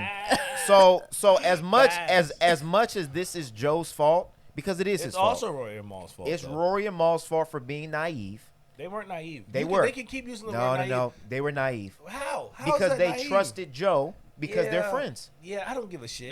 That's naive. I feel like you sitting on a podcast that's called the Joe Budden Podcast. Not the Joe, Rory, and Mal. Right. Podcast, you know what I'm saying? So I'm just kind of like, how could you be naive that? And I mean, I don't want to take nothing from them because I do feel like the show ain't the same without them. You know what I'm saying? And that's the part that I feel like Joe takes for granted is that regardless if it's called the Joe Budden Podcast, if it's on your platform, you brought whatever to the table, the platform, and it's not the same without them. It's not. Facts. You know what I'm saying? That's like if, one of us leave, you know what I'm saying? It's not the same. And the name don't change. That's but they got to be honest because a lot of people, the new hosts that he got, Ice and Fish, a lot of people like them more. Oh, well. So you got it. Sometimes you replaceable. Again, you on a show called the Joe Budden Podcast. Exactly. You are replaceable. So how can you be that's naive something to that in business that you have to be very careful of. If you are going to shake the tree, or if you are going to try to rile things up, I had to learn that at work. You are easily replaceable. Facts. And I'm not saying Rory and Mal are easily replaceable, but you are replaceable. And a lot of people that are tied, Rory has fans, Mal has fans. But the majority of them stick with Joe. And because Joe's podcast will continue, whoever Joe has on the podcast, they will more than likely ignore that and keep watching. So, are y'all going to keep watching? Yes. I don't know. I got because I want to hear what he got to say. I got something else to play that may change your mind. Because I have, okay. So I'll wait. No. Yeah, wait. Well, because I still, even after this, I'm still gonna want to hear what Joe has to say, right? Because I almost keep watching Joe because I'm waiting for the next fuck up. Well, I know it's coming. Here it you know what I'm saying? Whether it's Drake, he said here it comes. or Let's hear it. All right. So along in that same exact week, one of Joe's, because you know how he has the Joe Budden Podcast Network. So talking about sexual assault. Olivia Dope accused Joe Budden of sexual harassment at the workplace. Yeah, and we're gonna go ahead and play that clip of her. Sorry. He said he was sorry, but I don't know if sorry is good enough for this one. So you can be sorry for 2004 or you want to. Line to give everyone their accolades. And then once he gets to me, the scene is edited again because he says Olivia is unique because I want to Olivia and the fans love her. Those words are edited out. But what's left there is me widening my eyes in shock and embarrassment because after he asked if I was okay and he said he would come back to lighten the mood, I didn't think he would once again reference to wanting to have sex with me. Joe asked if he can give me an on-air hug. My co-host said yes, they insist, and I slowly get up to hug him. Still apprehensive, I give him a hug somewhat of a distance. It's unbeknownst to me until I actually watch back the episode that he was moving his hips while he was hugging me. All right, and then he apologizes. Let's hear the apology. Along with the Joe Budden Network, Olivia Dope an apology. We issued one, but she needs to hear it with my voice. There was an inappropriate joke made, a poor attempt at humor made at a time when it shouldn't have been made. And unfortunately, me and the entire room of people missed that. That was our bad. That was our failure. And we didn't know until she was able to communicate that. And for that, we failed you. But then on the same podcast, he goes on to say this. I'm getting this out and I'm done because I am appalled. I am mortified at some of the things. I am flabbergasted at some of the things that you idiots think about me. This horrible situation comes up like, oh my God, what is he gonna say? What is he gonna say? Oh my God, how's he gonna approach this? Oh my God, he's got a funny image. It's like, fam, what do you think I'm gonna say? Hey, it was wrong. That was wrong. We want to make sure women and men, everybody are comfortable with that. Duh. Me, Joe Budden, along. So to give some reference, he's talking about the all women's podcast that's on his network. He has relationships with the other women that are on that podcast. With Olivia, she was only there for business, so they did not talk. So during an episode, he was saying, basically, and I'm not saying this was what he said verbatim, I'm just paraphrasing, we should talk more because I've been wanting to fuck you.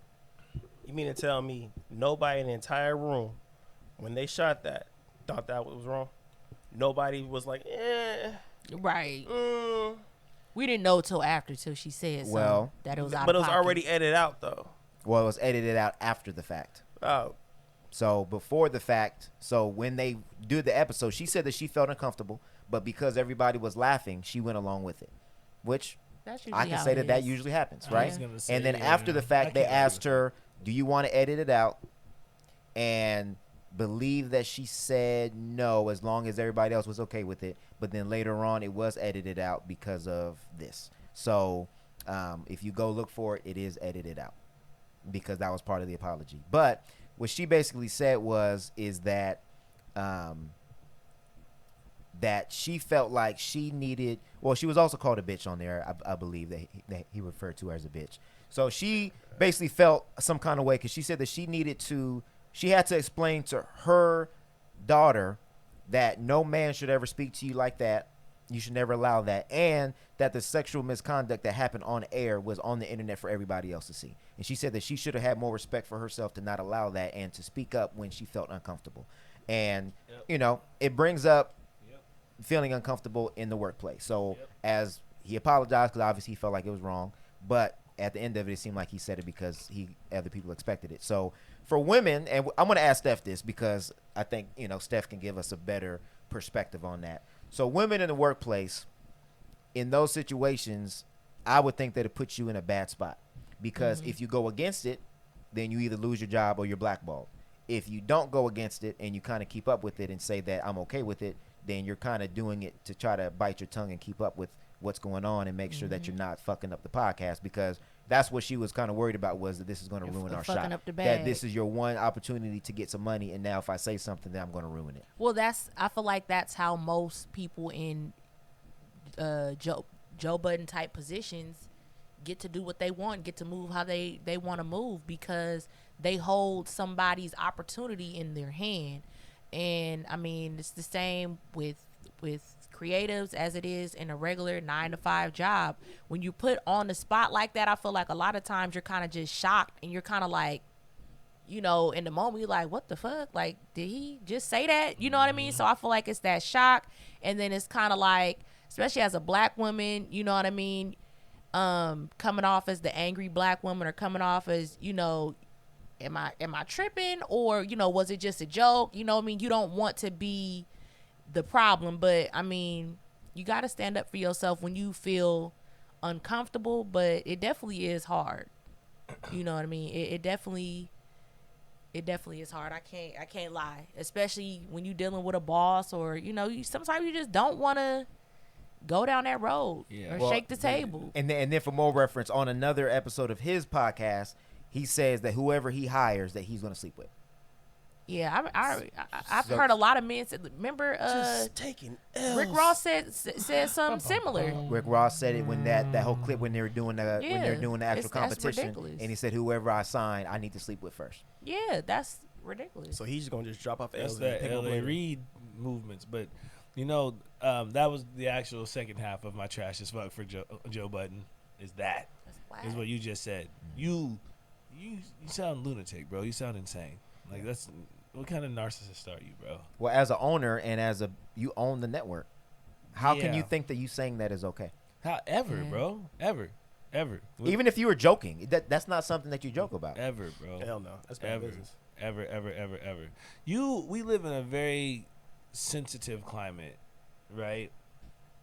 And anything can be viewed as a sexual gesture or unwanted sexual approach, or You just being and to blatant do- with I was it. gonna say, and it's like to just do blatant shit. Don't even give a damn. Right. Like, it's not even like something that could have been like, kind of misconstrued. Nah, bruh. You just flat out didn't give a fuck. This nigga wilding right now, bro. Yeah. And you're doing that like you think people will like trust like your Like they're just character. gonna laugh Like and they will like, say like, "Oh, oh, yeah, I he's know such he's a just good playing guy, he's just around, playing around." and he's just my Whoa, boss, but what, whatever. There's so many women that have come out and said that he's beaten them or bullied them, or Yeah. right. I'm pretty sure, like, I'm taking a deal from Joe, but I've also heard all the things that he's done to women. Well, and she said that same thing too. She said, I've heard all the things before, and I Yeah. still took the deal, Right. and maybe I shouldn't have. Right. So there's that part of it too. They say You when know what I there's mean? smoke, Of there's kind of fire. like, when you're in a situation, you kind of feel like I brought it on myself. Like, you know what I'm saying? I'm here now. This is what I chose. You know what I mean? But at the end of the day, inappropriate is inappropriate. And she shouldn't be blaming herself for somebody else. Right. I was gonna Right. say, just because it's expected doesn't mean it's accepted.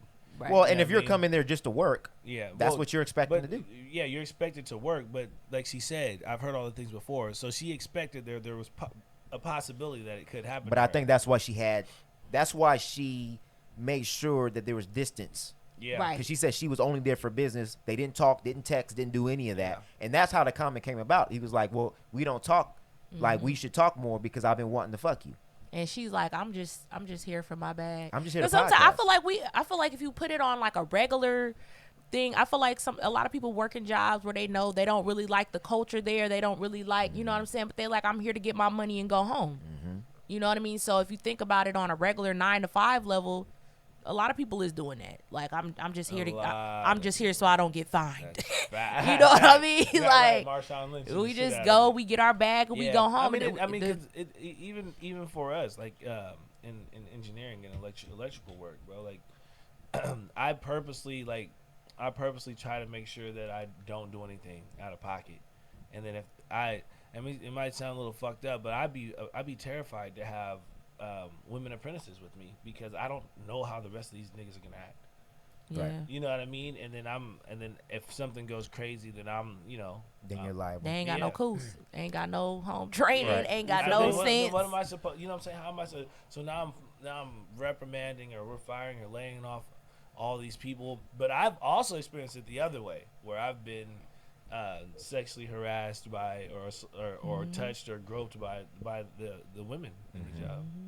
Well, see, but this is that conversation we had last episode. I don't remember how we got to it, but we were talking about why black men feel like they have to humble black women, and we brought up the WAP conversation. So when I was saying that black men, and I'm not saying all black men, I'm saying black men, let's just say Joe Budden. Black men like Joe Budden, when they're in the situation or when they're in the position of a gatekeeper, that then they usually abuse their power. And this Yeah. is a perfect example of you now own your own network, and now you feel like you have free reign to do whatever you want to do, because again, if I go against you, then I lose my opportunity. So most people are less likely to speak up because it's, I want the money. But Isn't this a far better example? Yeah. Some actual context. Yeah.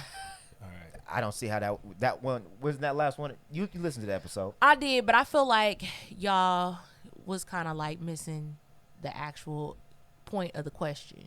Thank you. Okay. Well, we'll readdress that for the podcast because we want to stay on topic. But I understand what you're saying. But this you're saying this is a better example. I will agree with you. This is a better example. So him using his power to abuse and put her in a bad situation. Yeah. And now put himself in a bad situation and his network in a bad situation. Yeah, because everybody, and this is the thing that people got to realize. When you have a business, a company or whatever, like you got the podcast network, you got people under you. You're not just messing it up for you. You know what I'm saying? You got the Joe Budden Podcast Network. You're putting all these people on. If you go down, you fucking up their brand too. Fucking up everybody's family life. Everybody, you fucking up. You fucking up the church's money. And that's what Kevin Hart was telling him. That's what Kevin Hart was telling him is that you failed. That your job was to bring everybody along, and you failed.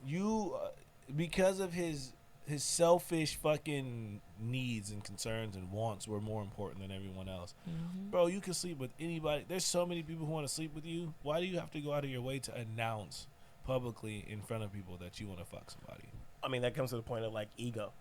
You know, when you get to the point of you feeling like you that nigga, that damn desirable and shit, you can go ahead and tell somebody that you want to fuck with. I feel like I'm that nigga and I'm not doing that shit. Same.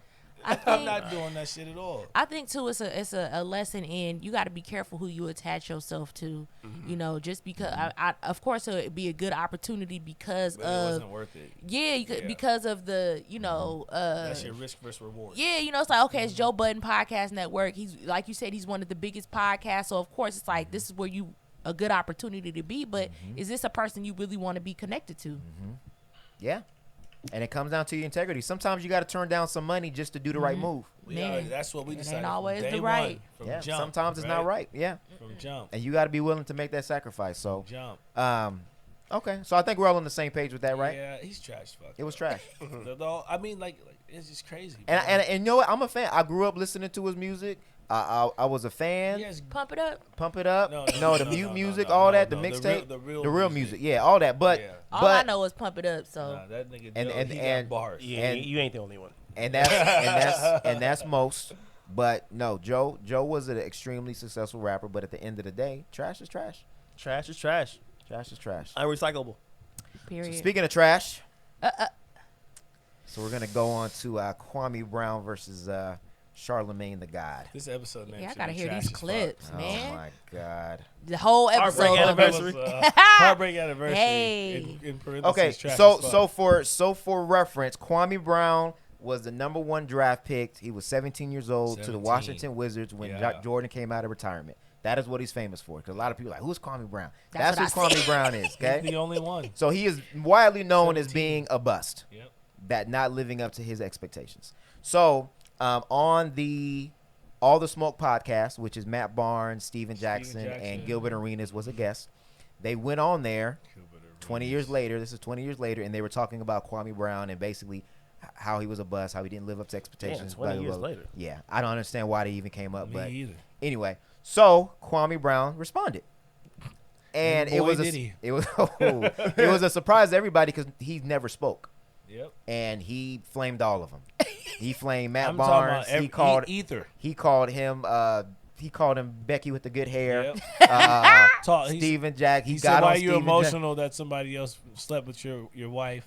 Oh, yeah, I did see that. Yeah. Oh man. Yeah, he was getting on him, and he was, because they were like, "Oh, we were just joking about you with, basketball." He said, "Now you he mad? Said, so now you're taking it personal." Now he said, "Look, you want to give him the hands," and then he said, "You only want the hands because you're not smart enough to have any comebacks." Exactly. I mean, so that led to a bunch of other people having reactions, and one of the reactions was from the Breakfast Club, and this is Charlamagne. He should have left Kwame alone, bro. He should have definitely left. After Kwame you alone. saw everybody else get flamed, I would have just left him alone. sat there and ate my food. Charlamagne is known as a petty guy, but when you start digging in the dirt, you might find some skulls and bones in there. You know what I'm saying?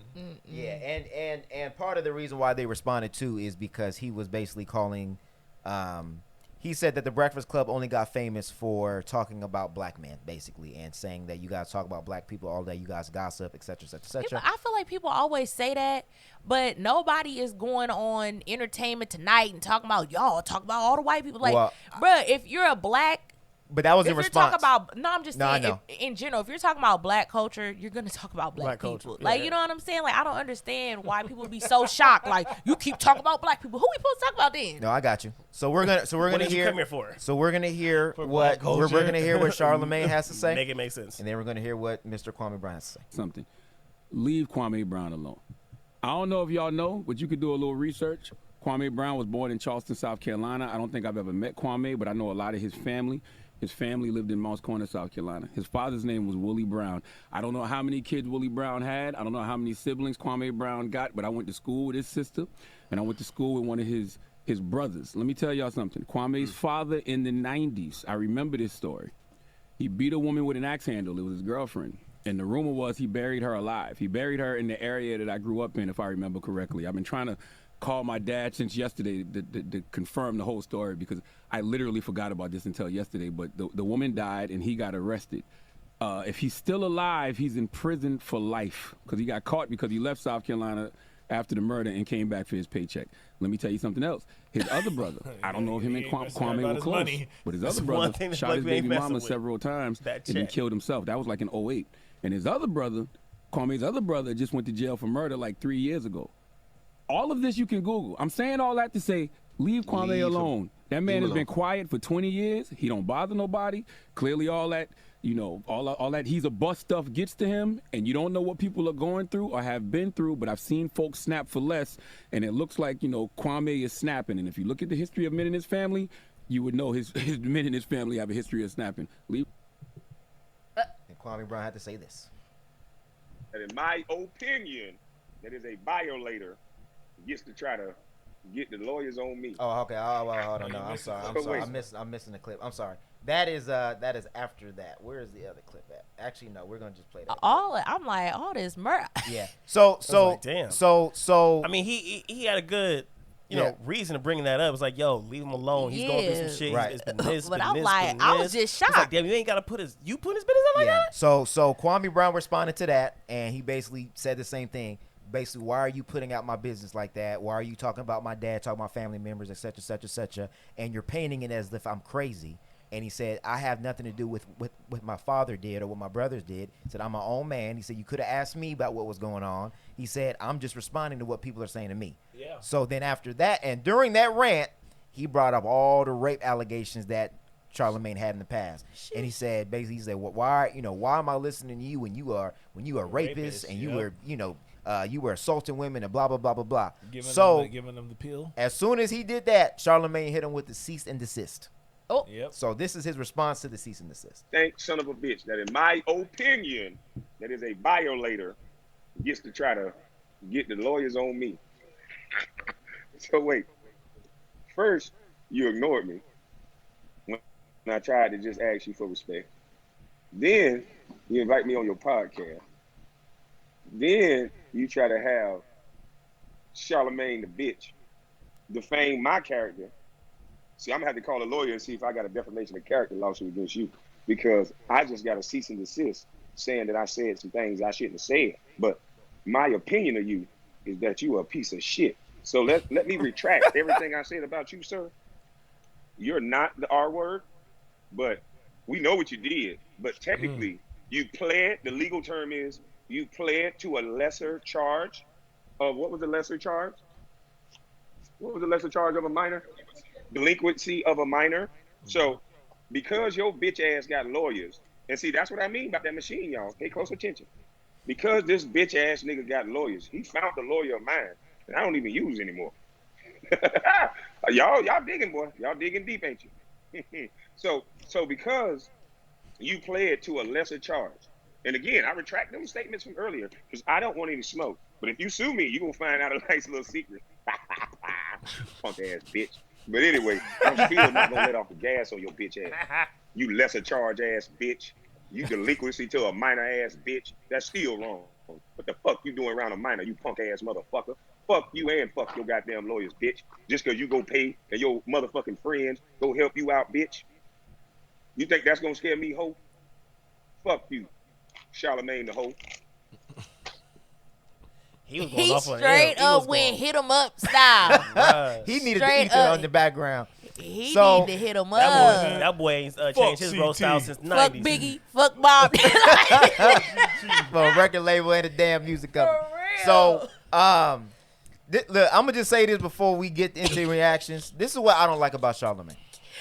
This is what I don't like. So you press everybody on your show. And then you fucking send. You cease and press desist. Birdman. You press Little Mama. You press Beanie Siegel. Yeah. You press everybody. Yeah. And you say we can just have a conversation. We can just have an honest conversation. I'm just asking questions because I'm a journalist. But when somebody I'm just start a pressing radio you, guy. when somebody start pressing you, then you hit them with a cease and desist. Yep. That's I a don't bitch like it. move, man. I smell pussy. I don't like it. I don't Yeah, like nah. it either. I don't like it. Because, yeah, you are quote unquote, I'm just a radio guy. Yeah. Okay, well, that's just Kwame Brown doing a video. So why are you mad? Yeah, he's now a podcaster because. So then I had to do my own digging. Had to hit that nigga with a boo. That shit was whack, son. I had to do my own Cut that digging. shit out. Because he gassed him. I had to do my own digging. So this is how Charlamagne met his wife. It's a lot of things that guys did, especially when we were young, that were rape, that we just didn't consider rape. And I'm married to my wife. Me and my wife dated for a whole year. She would not give me no pussy. Yeah. Me and my wife hung out one Saturday night, and she got sloppy drunk and passed out at my mama's house, and I got that pussy. Damn, while she was passed out? Yes, I mean she was fucking me back and all that, but she was really drunk. So I asked her yesterday. I was like, "Yo, did I rape you the first time we ever had sex?" And she looked and she goes, "I mean, in hindsight, yeah." No. You acting like. Hold up. We ain't done. We not done. So, how's your trash as fuck list, Rajeo? It's long. Hold on. this episode is called Trash as Fuck. So this was a separate incident from the incident with the minor. This is a totally different incident. Yeah. So don't tie Yeah. these two together. Yeah, But this this is is another incident where he says that he has Another one? Yeah. South Carolina. I got this girl real drunk, and Just that sentence sounds a little fishy. I got her drunk. I didn't just get her drunk. I remember going. I went to the sex store and got Spanish Fly. Oh, so you raped her? Shut up. Spanish Fly. Why They sell it in the sex snitching on you, store. dog? I'm telling the truth. They sell it in the Spanish store. I had to fucking. They sell knives at the store too. You could put that to a girl's throat and have sex with her. That doesn't mean it's illegal. So I put the Spanish Fly in the E&J. We drinking the E&J and shit. So in my mind, I don't know if this shit really worked, but I felt like I got horny as a motherfucker too. Right? So she was drunk as shit, and we had sex and shit, and like a lot of my boys was trying to come in the room and fuck her. I'm like, nah, chill out. I can't. I'm not doing that. And I'm like, let you run a train on it. That's rape. Yeah. Okay. So, right. So If it's just one-on-one, it ain't rape. yeah. So the next Trains are rape. So the next morning she wakes up. And we talk about it. And she's like, "What happened?" I'm like, "We had sex." She said, "Okay, well, I'm glad it was you." Then a couple days later, she's like, "Yo, are you sure I only had sex with you?" Because one of my stupid ass cousins was going around saying he fucked her, which he didn't. I know for a fact he didn't. I was there the whole time. Yeah. He did not fuck her. Yeah. He looked at her naked, but he didn't fuck her, right? So I'm telling her, no, me and you just had sex. Nobody else did nothing. So it just was weird that she was like, well, I'm just glad it was you. You know what I'm saying? Because in my mind, I'm like, yo, you could have been in a real bad situation if it was That's another a huge motherfucker there. compliment, man. A girl just said, "Yo, at least you raped me." I didn't rape her. I did not Because any of your cousins and friends have been raped. I didn't rape her because me and her had every intention of having sex with each other. So then why would you put the Spanish Fly? I was a freaky. I'm still a freaky motherfucker, but I was a really. Listen. My Wait, whole. was she passed out while you fucked her? She wasn't like. She was like one of those drunks. All the way passed out. She was a little bit passed out. She just didn't remember. Drunks where like. She was one of those drunks where she was like, she wasn't coherent, but she was up. You know when your girls is like when you're blacked out like that, don't know what the fuck's going on type shit. Like she was really. She was This nigga's a habitual rapist. All right, so those are on audio. That's Those are his voice. stories. Hold on. And then we obviously know about the case that he had with the 15-year-old. That The fuck is wrong with this nigga? I don't He's know. sick. I don't know. These niggas are. This nigga Andrew Schultz is just telling jokes, like casually fucking. I mean, I'm Well- glad he continued to call it rape. I'll give him that. Keep calling it what it is, because he keep on trying to act like it's something else. Like, nah, bro, it's rape. Yeah. My homie didn't fuck, but he did see her naked. Like what? Bruh. This is real life. This is real life. So This we're is gonna real play. life. And please, her name. I have to her text that name nigga is, right after, like, bro. Her it's a name wrap. is Text that escaping nigga me. I right believe now. her name is Jessica Reed. So the 15-year-old girl that claimed that she was raped by him at a party that he invited her to, and at the time he was 22 and she was 15. These are her words. Listen, I don't want that man's money. I don't want nothing from him. I just want people to know who he really is. He's a liar. I have been dealing with this for over 15 years. My life has never been the same since that night. My relationships with my family and my friends have suffered because of it. Mentally, I suffer. Emotionally, I suffer. So I don't want nothing from him. I don't want to speak to him, and I don't want to seem angry, but there is still a part of me that's upset because he took something from me. You know what I mean? Like, I didn't even like him like that. And when I first met him, he expressed that he liked me in that way. But I told him, no, we could just be friends. And that was that. Those were not the dynamics of our relationship. We were just friends. Me and I trusted him. And when I got there, I felt a little uneasy because there was just so many people there that I didn't know. It was really more guys than girls. It was me, Malika, and maybe Charlamagne, he made Malika a drink. Did he make a drink for you as well? He made both of us a drink, yes. So I put my drink down about maybe 10, 15 minutes after trying to help her and clean her up. I got up because I just wasn't feeling right. My head was just dizzy, and I just felt funny. I could see and I could hear, but I just didn't feel like myself. Right. So I got up, and when I got up, it's like I collapsed to the floor. Like I couldn't really move my legs or anything. It was weird. Okay. So I didn't. Okay, so Charlamagne took a plea with regards to this case, and it's behind him. You spoke about Charlamagne being on top of you. Is that your official statement, that Charlamagne was on top of you, penetrating you? Yes. Result. Listen. So that's the delinquency of a minor. Correct. So this is just a statement that I'm going to read really quick to kind of further explain that. So in Billboard reports in 2002, McKelvey, which I believe that's Charlamagne's last name.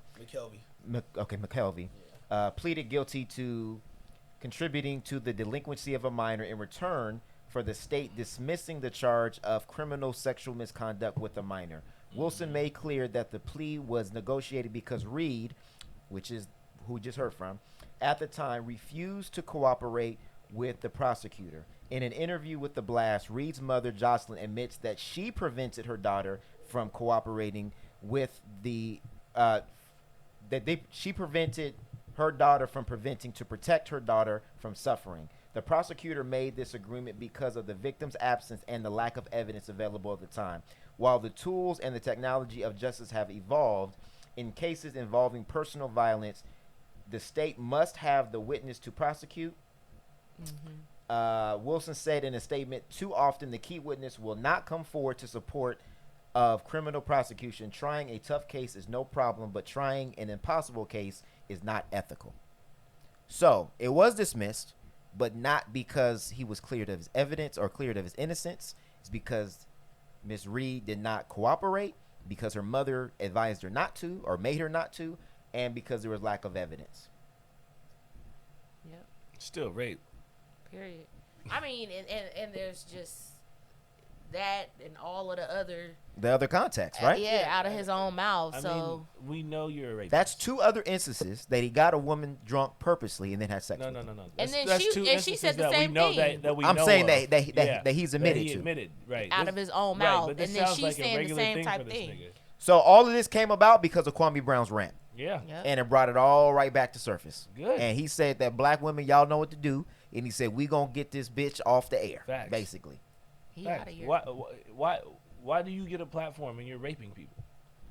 Why do and you laughing get a platform? And making jokes? Not just raping people, but you she was just kind of blacked out. You know, when you kind of like incoherent, you don't know what's going on. You see, that's rape. And now what he said was like, like she was coherent. Like it seemed like she was. He said like blacked out. She wasn't coherent, but she was awake. Yeah, okay. That's rape. That's rape. We had this conversation. Nigga, I did we not have this conversation? We did. I've been roofied, bro. About consent? Yeah. I forgot what episode it was, but I remember vividly saying that I brought up a story where I said that we were all at a kickback, girl got drunk, and I didn't have sex with her because I said you're too drunk. Even if you had already planned to, like he said, well, we had already planned it, then what did you need to do all the extra What shit did you for? need the Spanish fly for, bro? I didn't even know what that was till just now. I had to look it up. That's because you're not a weird nigga. That's why. Right. What that was. Right. That's because you're not a weird nigga. That's like the I found out about it this morning when I was doing the research. That new honey shit. I didn't know what it is either. That's weird. That new honey shit that they got. You know something about rape? You need to tell us? I'm just talking. It's like pretty much the same thing a Spanish fly does. Just kind of like increases. Oh, it just makes the basically sex a drive. gas station Oh, pill. it's a blue Yeah. pill. It's not a blue pill. It's an Iron Man. It's a rhino. It's a gas station pill. It's a sexual enhancement. Iron Man. All right. It's that pink pussy cat. It's a legal Molly. It's a legal. A legal shot. Has anyone tried those? That's ridiculous. The gas station pills. No. They work? Not like Viagra. It's not one of those. Hold on, man. Time out. What? Hold on, Photo B. Huh? What the hell You're you only be supposed to doing? use half of Viagra. You be trying all that shit? Be having fun. I know. So what kind of fun you be having, man? The best. I don't even want to know. Pineapples. They said, that was a good answer. I was trying to get you caught. That was a good answer. They said the half of Viagra would do you right. I think we're getting off track They here. said half. Well, nigga, we talking about Spanish But fly. yeah, Spanish fly. Yeah, no. But either way, he's a rapist. He's trash. Trash ass fuck. Cold, That's not the way that you approach sexual. I raped my wife. Like, You know how what, are man? you That's bragging way more about trash this? as fuck than Joe Budden, bro. Why did it take Kwame Brown for us to get here? So, and then what do we think should happen to Charlamagne? He's gonna go to jail. Well, no, he not can't. jail. Yeah, he can't go to jail. It's dismissed. I Do feel we like think anything's going to happen to Charlamagne? The Breakfast Club is a pretty big platform already. With iHeartMedia backing it. Right. And that's what Kwame Brown said in his rant. You got a machine, you got lawyers, you got you know. It's not I like don't Cardi. see it going anyway. unfavorable for Look what happened with Cardi. When Cardi admitted to drugging niggas. She got a machine, she got a label, and nobody's talking about it. Well, and you know what? Well, the thing is, though, people understand that if you don't talk about it, we're gonna fucking forget. Well, you know what's funny is that not only did she admit to drugging them, she admitted to her gay friends coming in and then sleeping with them after that. That's and rape. she's still going. And people ain't talking about it. Yo, that's wild. You see what I'm saying? So that's what I'm saying. When you got a machine behind you. But was fucking the niggas, that's wild. It is. What's weird is what's really wild is just like how much it really didn't affect her. It didn't really affect her. Like she's already had so much shit going on with the whole the scam and the lifestyle that she lived before she became doing music and shit. Celebrate her ass, right? That shit was just her. Oh, that's just Cardi. Well, and all this stuff was public record. It was out there. It was on his podcast. That shit is wild. And Charlamagne was still rocking. That Still shit rocking. is wild. Yeah. Niggas So- is trying to hide one chick they're having consensual sex with from another chick they're having consensual sex with and getting in full-blown trouble. Yeah. So Well, I this mean, is with why her doing that and having her gay friends come in, that's just another way to get somebody to not report. I didn't know about that What until just now. Oh. I just thought it was Because just to who's get, gonna want to that's go? just Who's gonna want to go to the police and Me, report I'm that? telling. No. I mean, a lot won't. Most You men roofie won't. me and a Most nigga men- rape Most me? men won't. You're right. Most women won't. They ain't gonna want to say Most, that. most men won't. Me and the police. You ain't on gonna that want to go to ass. police and admit that you were doing what you were doing anyway. Buying Right. a prostitute? Right. No, that's a regular occurrence. No, it's illegal. Still a regular occurrence. Bro, so you gonna go to the police Yes, I'm and say okay that with- yes, I was paying for pussy and then a prostitute robbed me. I'm paying for And then pussy. had a man. Yes, that's what I have to tell. Hey, That's why I have to tell. I feel like that's that's- why I have to there's tell. certain There's no way. boundaries. There's certain Nigga, boundaries look, and shit when it I'm comes to willing to with these sit girls, down too. for soliciting prostitution in order for a nigga who raped me for us to find that nigga. And we're not talking about Cardi B now with her teeth fixed and looking all nice. We talking about Cardi B back then. If you taking a chance with Cardi B back then, you gonna have to just take that L, bruh. Yeah. You took a chance. But I think I fucked up, but it's true. It's true. I compared that because I feel like it's the same. It is the when same. you got a machine behind you, shit just goes away. And I'm glad that you pointed that out because it shows that there is no gender bias. That both are. It's if you got money behind you, and if you are making other people money, they will protect their asset. Yep. Absolutely. You might be all right out here in these streets, man. Me? That's You're crazy. doing pretty good. It's sad. Right. It's definitely sad. You definitely get away with something. So what? So we don't think nothing's gonna happen to Charlamagne? I don't. I don't either. Oh man.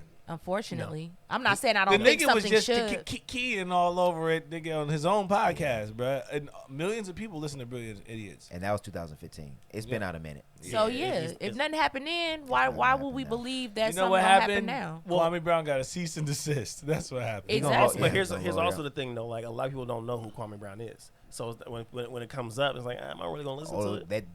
They do now. I mean, yeah, they do now, but like even still, like there's. No, I got what you're saying. I mean, yeah, even if the people who You're are trying to listen compare the podcast Charlamagne and to shit. Kwame Brown. Who has the bigger following? Well, not necessarily that, but it's like it's just more of who's actually paying attention to this story right now. Right. You know what I mean? Not based off of who's who and shit, but Right. anybody really actually paying attention. Well, and you know what? And let's be honest, because this is a black culture podcast. We talk about black issues. Let's be honest. Black people, some people just don't care. Yeah. Facts. Because we've had many conversations about people that still supporting R. Kelly, and they say, I'm still gonna listen to him. I don't care. So if you still listen to R. Kelly after all the shit he did, I think we do. There is still some truth to what he was saying. Although I do believe he's trash, there is some truth to what he was saying because it was a different time. You know what I'm saying? Not to say that it was okay, As but far I as feel like rape the culture was different. Like there's Yeah. things that we today don't accept. That's just like that's out of pocket. It was That's out true. of pocket then, That's but true. it just was not. That's You know, so I think that's one thing where he was saying like we've done things that were questionable, of course, because things were more accepted back then. right? You know? And I will admit that I think we talked about that too. That going to the club, buying a girl drinks, we knew what we were doing, Right. You know, whatever. But I think it's a different story when you're saying your wife did not give it up for a year. Yeah. So then you got her drunk, and when she passed out, then you got it. That's rape. Whether Rape. that wasn't acceptable back then or now. No, but I just yeah. feel like it definitely. I Rape. get what he was saying as far as some of the things that He's I like, get at least that I part married of it. her. But bruh, you a different level. If you You a different level, bro. Because I mean, I go back and watch like old movies, and I just be like, damn, Yeah. this would not fly right now. That's true. It was cool. American Pie was cool when it came out. That's true. But now when you watch it, like, damn, y'all just recorded this girl in the room. You know what I'm saying? That's Like true. that, nah. So Photo B, you're single. Yes. So as a man in 2021, in those instances, how do you move? In which instances? Give me an example. You're dating a girl, meeting a girl, Mm-hmm. come over, kick back, drinking. Oh, I or- make no moves unless she does. Okay. Unless it's clear, I don't make no moves. Like there'll be like I be times where look, if you want to just come kick it, we can kick it. Mm-hmm. You want to watch a movie and chill sit on the bed, that's fine. We can just sit there and watch a movie. Mm-hmm. You want to lay down, go to sleep, and not do anything, that's fine with me. Mm-hmm. You want to do something, you let me know. So till then, I ain't doing shit. Steph, let me ask you a question because I think this is an important conversation. If a woman gets drunk, so it impairs her ability to make a decision, and she makes the first move, and you sleep with her, and then after the fact, when she wakes up the next morning, she says, "I did not want to have sex." I think for me personally, I think it's in your best interest as the man not to do it. Honestly, because even if she making a move, because I'm being honest, it be some times that we done got on. And my husband be like, you know what I'm saying? Eat my own husband. You know what I'm saying? Because he's like, no, you need to lay your ass down, go to sleep. Or whatever, you know what I'm saying? Because I wake up today, I'm like, man, what happened last night? He don't even like that feeling. Of me being like, what happened last? What was he doing? I had a he don't like chick that. just drinking, and I went to the restroom. I came back. She was absolutely naked, but she was smashed. It's like, yo, you just got to go to sleep on the couch. Yeah, you can't. You just can't chance it because alcohol. And then my thing too is like when people be like, "Oh, she was hella drunk." Sometimes the dudes be hella drunk too. You know what I mean? So that's true. I feel like you have to be in a position where you're with somebody that you trust before you even get to drinking like that. Like even when I'm going out like with certain friends, I'm like, let me not get too fucked up because I'm not with my people. Right. You know what I mean? Like you have to be careful of who you are impaired around. Right. So My boy told me he got out of a relationship after like 5 years and he was mad depressed. But he was like, bro, all she did is keep me drunk fuck me, and put me to bed. That's it. He's like, she never wanted to hang out with me sober. Like, and he was like, he'd be drinking, she wouldn't even be drinking. Damn. I was like, bro, nigga, you were. Yeah, no, my rule is, like, if we ain't established that what the plan is, what our expectations are physically like that before we drinking, it ain't happening. Right. It ain't happening. See, like, I'm just too scared. I'm a regular nigga, so if I do some shit that's unprecedented, nigga, I'm going to jail. Look, I'm not a regular nigga. I don't like that. I don't like the fact that can come back and shit like, oh, he did this and this and this. So I was like, but you know what I mean? I mean, like, we're regular, like, we're not like. We don't have that kind of backing. No, nigga, shit. we got a huge fucking following, but we don't have like the machine behind us. That's what I'm saying. Like, yeah, that's what I'm saying. I feel like it happens where you at the end of the day, there's times you're not gonna make the same decisions sober as you would drunk. No, absolutely. That's just really what it is. So that's why you have to take that into consideration, especially when you're just dating. So like somebody that's established relationship. Yeah. We, been, like I said, my husband still be like, right. You know what I mean? But I feel like it's different. Right. You know what I'm saying? But you just gotta be careful. You gotta be careful, man. You gotta be careful. Facts. Men out there, women, whoever, if you are dealing with any kind of drugs, alcohol, you gotta be extremely err on the side careful. Of safety. Yes, please. Kwame did a good job. Please do. He did a good job bringing up these conversations again, bro. Because definitely. That shit's absolutely 1,000% unacceptable, bro. Facts. And if it was and to be anybody laughing, else, just like some shit is not jokeable. It's not laughable. No. Because even if you was gonna talk about it and be honest about it, because I mean, shit, it is what it is. Right. The way you went about the conversation, like you ain't even taking this serious. Right. It was laughing, joking. Yeah, that's not cool. And we all want people to be transparent and open and honest, but. Trash. When you do that, you risk that's trash, bro. Facts. And what Kwame said, he said, what did he say? He said, I hope you don't tell your kids that story on how you met your wife. Yeah. He said, because that's some nasty. I mean, that's real. That's trash. Yeah, bro, that shit's bananas. Yeah, beyond me. Look, I took I dropped a girl off one night I followed her, made sure she got home because she was drunk driving and shit. I made sure she got to the house, walked her to the door and shit. Responsible irresponsibility. That's what's going on. Right, I caught it. She wasn't going to let me actually take her to the spot and shit like that. She's like, no, I'm going to drive. Like, I'm not getting in my car. I'm like, all right, look. Because people always be like, I'm good. No, I got you. And I'm like, no, I'm following. I got you. All right. Right. So she get there and shit, and we actually kissed when I drop her off. Next morning, she didn't even remember that we kissed. I felt bad about that. Yeah. I'm like, damn, like I didn't realize that shit. Like, I just wanted to drop you off and shit like that. Mind you, I had a thing. We always had like a back and forth thing for a cool ass minute and shit. You know what I'm saying? The first kiss, I didn't want it to be drunk. I didn't realize she. I didn't realize she didn't remember it. That felt bad. That takes all the fun out of it. It does, and it's like, damn. Yeah. How I'm supposed to keep you as a notch on my belt if you don't know you a notch? I'm done.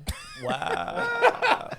How I'm supposed to know? Look at Coach D-Lo. Like, yeah, word, right? Like, I need you to know you were there. He's shaking his head. I need a fair assessment of my performance. Oh man. He pulling the focus on the side. We're not focused on the side.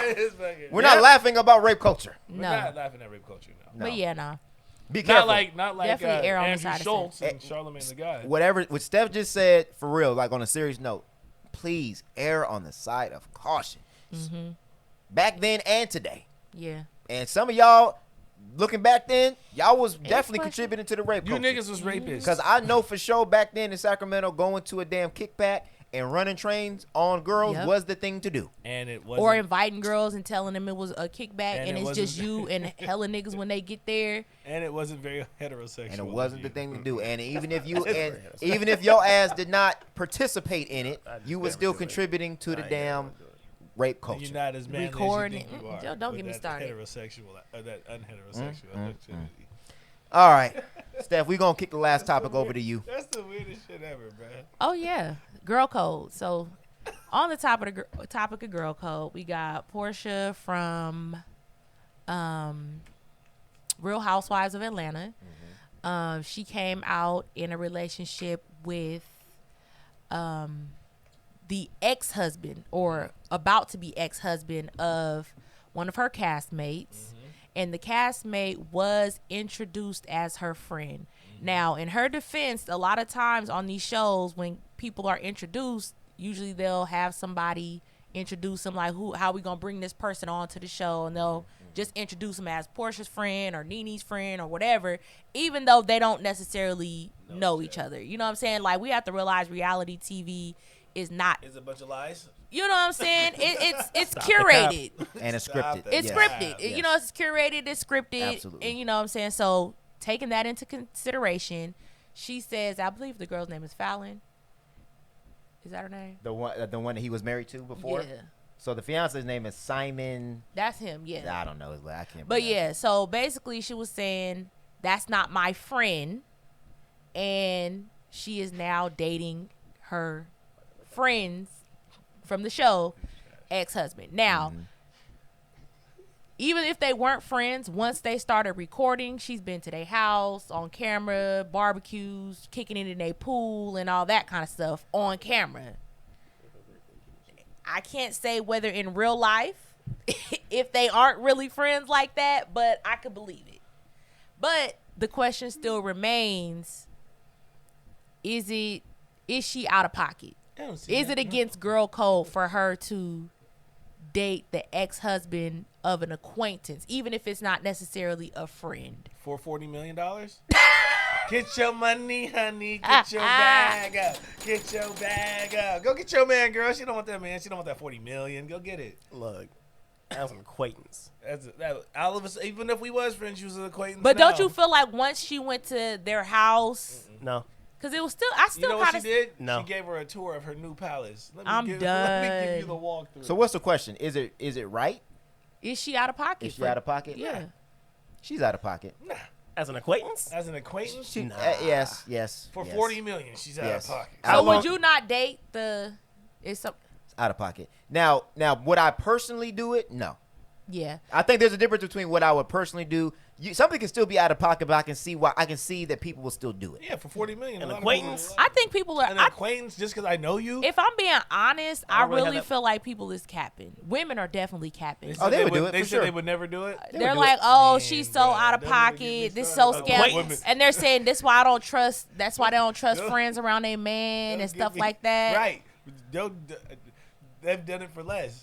And that's my thing. I'm like, this man is worth 40. In college and high school. He's worth $40 million, and with all the conversations about high value men, I just really don't see people turning down $40 million. Turning down a $40 million man because M's? somebody you know, ex-husband. Somebody you met. You know what? I don't know you. We And met I a few think times. I think this is something else that people were kind of talking about. So I guess what date is this? This is May 22nd. Okay. So he filed for divorce in January.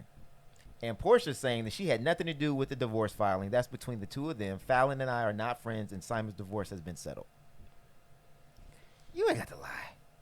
Yeah. You ain't got to lie. You're not friends. You did have not about the friends. You had something to do with the divorce filing. They might have already been having Men trouble. like that, usually something like that that's quick. That's because you got a boat that's already up to the dock. So at that point, you already know you about why to would jump. she stop? I think she definitely peeped that they was having issues. Yes. And she pushed it took along. her man, let me help you off the edge. She had 40 million reasons to push it along a little bit. 40 million reasons. Are you mad at her? And she introduced him to him. So yeah, that's what I'm saying. It's a little out of pocket. It's a little out of Would pocket. you do it? See, but look, but this is what I also think though. This is what I think. I think that it was scripted. And I think this is the next storyline for the next show. Bro, you took my thoughts. It's the next show. I was gonna Because that's say what that's all they do on Love and Hip Hop is everybody date each other. Everybody, and, bro. you know what I'm It's saying? successful. Y'all ever seen that? I mean, that's thing? like that's You the ever seen that entertainment picture industry where in the general. guy's like having sex with the girl who's giving head to the girl who's doing? You ever seen that? Yeah, that's what that Love and Hip Hop is. It's all connected. It's all storylines. Yeah. And people were so riled up that I was just kind of like, why y'all letting this story?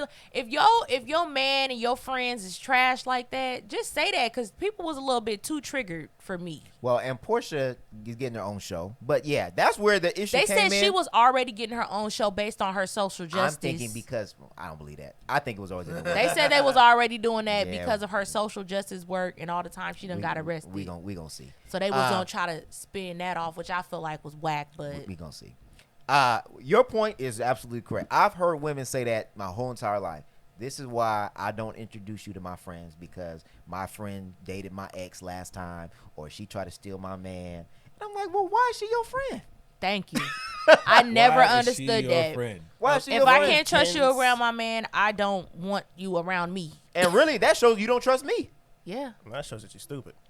Just say you got trust issues. Just call it that and quit trying to say it's not you. I just don't trust them. Else. Yeah. Well, I mean, I've talked to a girl, and I didn't know she was friends with another girl, and then her friend came, and then the first girl came back and was like, "Yo, that's my homegirl." I'm like, "Yo, that's wild," but it's too late. I think SAC is real slow, and that happens a lot. But I mean, I've had that situation where.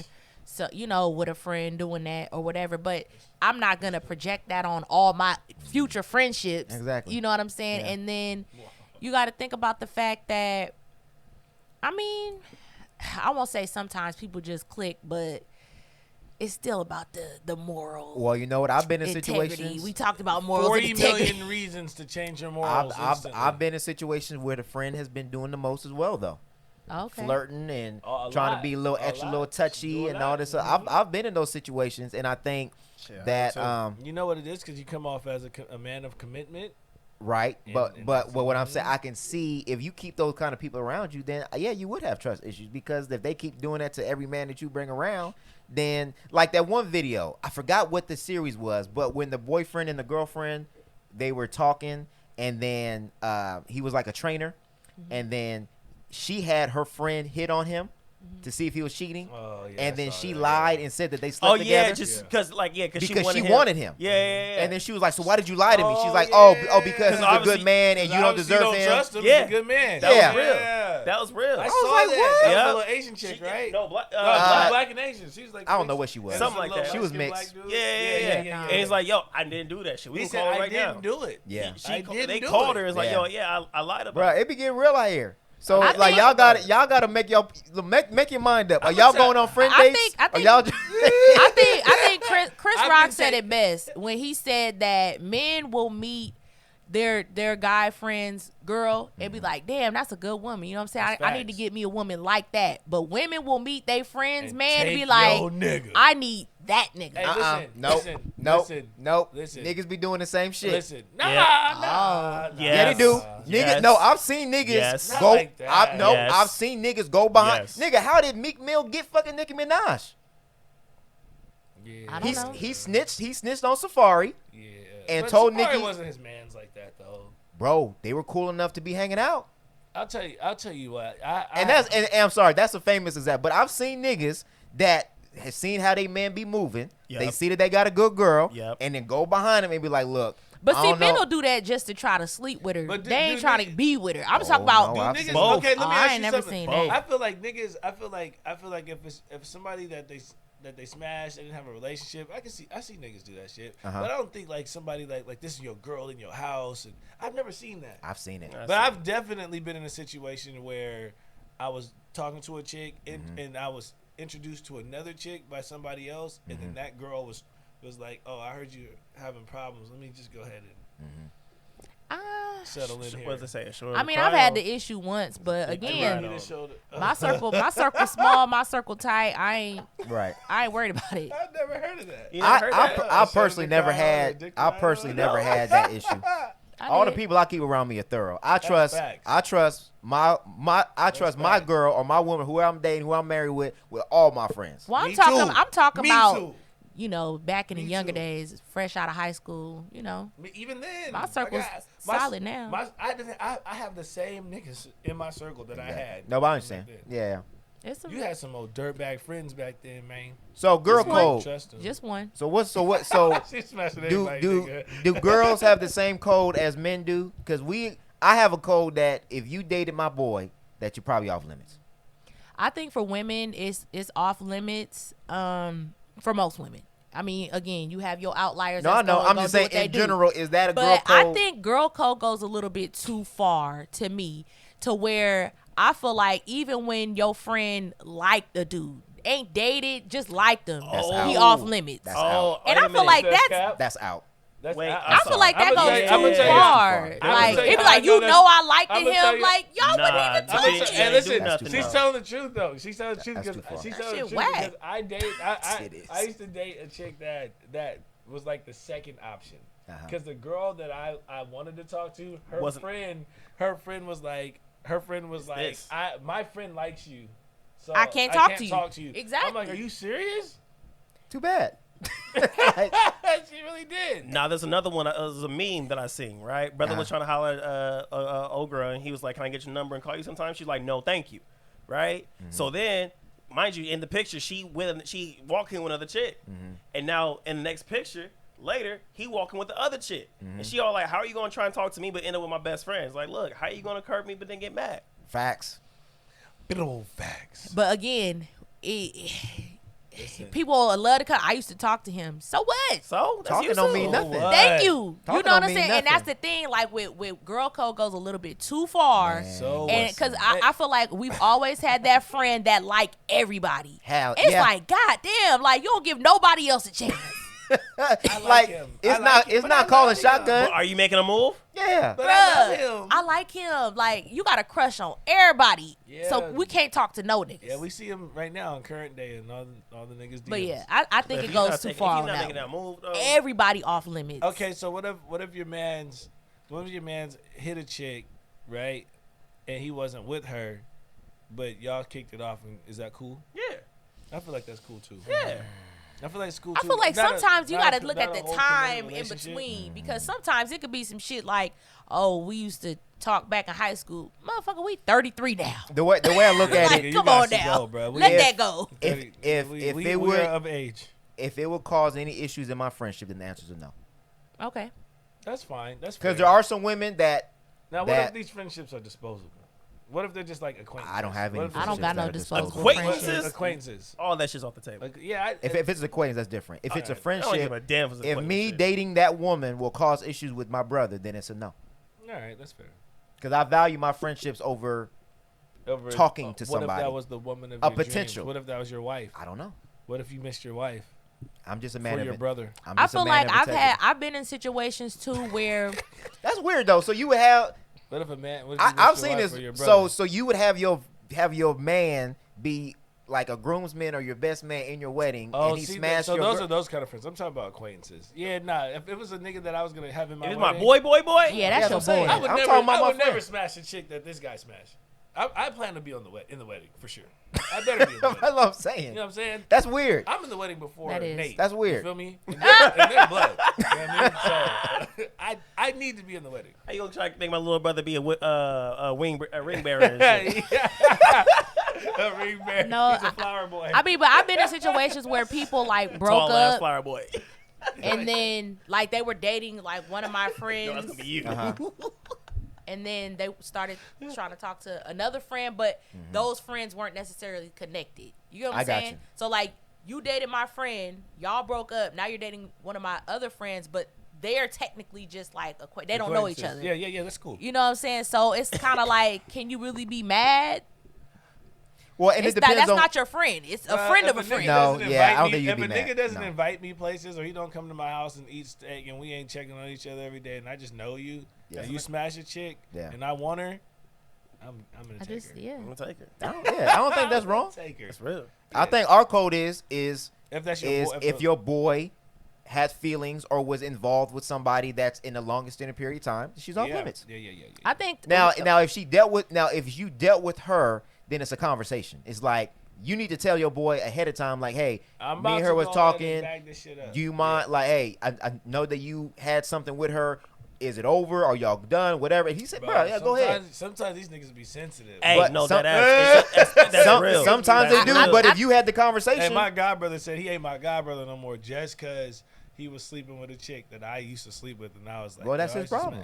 I think, like, from what We're not Tyson friends told me, anymore. like, with his friend group, they all had what they consider they untouchables, like, their exes or people that they talk to that's on the untouchable. Like, everybody else, free You know game, why? but Because you got can't, your... because I don't need you integrated in my circle, right? So if I had a chick that was already integrated in my circle, right, and then he comes, he dates the same chick, she's still in the circle. You gotta go. She can't be here no more.